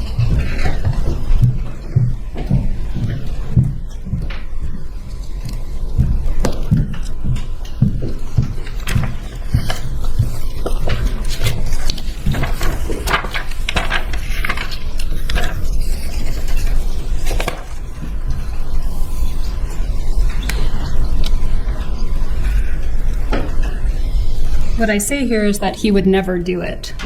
Right under the highlighted part, I say no, he would never.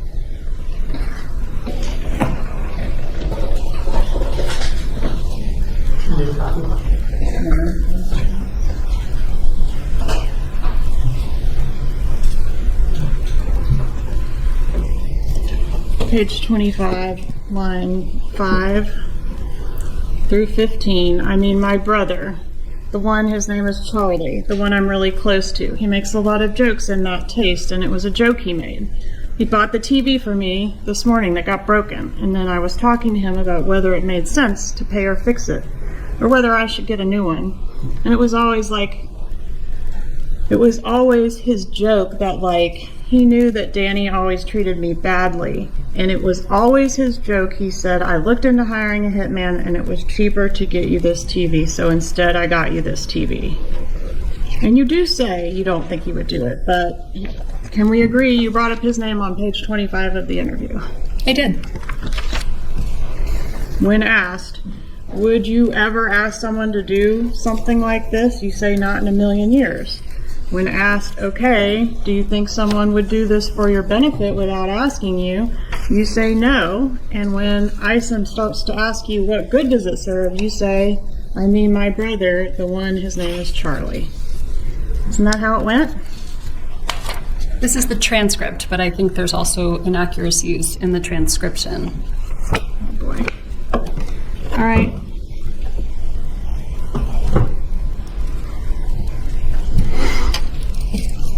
Do you want the culpable parties held accountable for murdering the father of your children? Absolutely. I'm grateful they're already in jail. But not if it's your family. It's not my family. I mean, somebody hired them, right?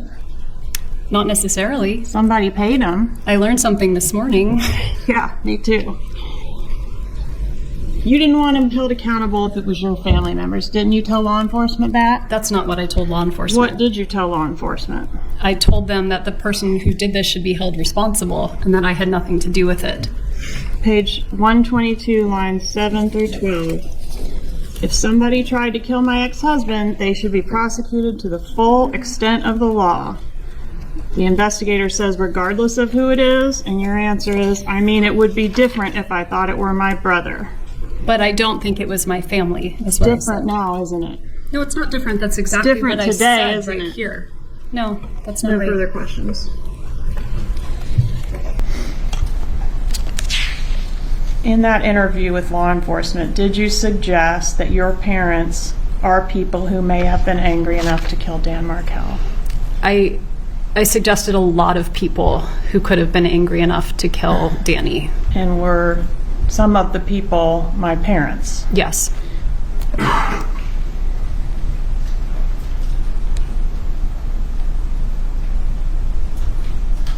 But you said in the interview that you didn't think they were capable of it, didn't you? I did. If your mom wasn't capable of it, did she have anyone that she could enlist to assist her? I don't know. What was your first thought when you were asked if anyone might have murdered Dan Markel for your benefit? I thought maybe a crazed friend or a former student. It's not what you said, though, is it? I don't remember exactly what I said first. You said Charlie, right? If that's what I said, then you have it there, but I don't remember who I listed first. Okay, can you at least tell the jury you definitely did say Charlie as one of those people? I did. Do you remember saying, if somebody tried to kill my ex-husband, they should be prosecuted to the full extent of the law? Yes. And Isom says, regardless of who it is, and do you recall your answer? I do recall my answer. What was that? I think I was hoping it wasn't anyone in my family, and so that idea that it was someone in my family gave me pause. All right, but that wasn't your answer, was it? I don't remember word for word what I Okay. said, but that was my sentiment at the time. Was your answer for court and counsel, this is law enforcement interview page 122, lines 7 through 12. If somebody tried to kill my ex-husband, they should be prosecuted to the full extent of the law. Question, regardless of who it is. Answer, I mean, it would be different if I thought it were my brother.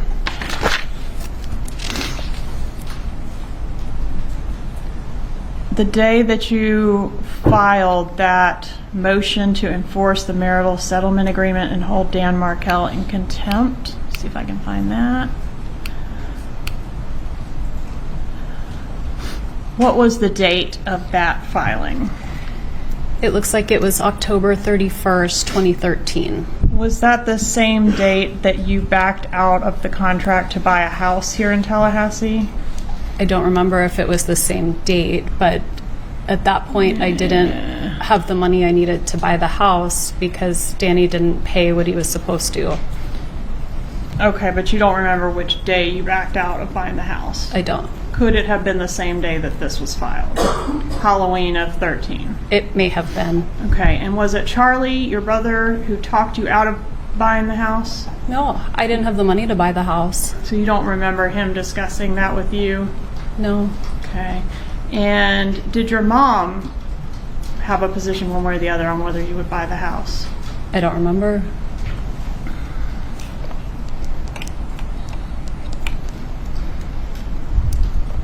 The image that I just had up there, was this image sent to you on October 31st? How did this get onto your cell phone dated October 31st? It looks like something my brother would have sent me at some point. I don't remember if it was what day it was, but I remember seeing that picture. Okay, do you have any reason to dispute the metadata associated with it on your phone? No, ma'am. Okay, and you recognize your brother in this photo? I do. And who's the woman he's pictured with here? Katie. Is that Catherine Magbanoa? Yes.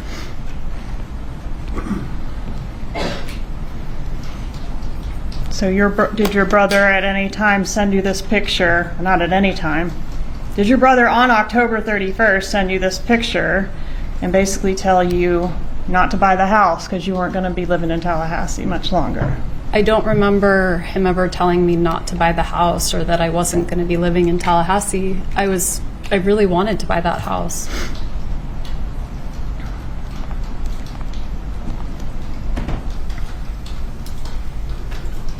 Why did you tell investigator Isom in your law enforcement interview that you were worried the police, or you were worried, I guess, in the police car on the way to be interviewed, that you might be considered a suspect? Because I couldn't think of anything bad going on in his life other than the divorce. And frequently the ex-wife is a suspect. Were you treated as a suspect? I was not. But you mentioned 9 times in your law enforcement interview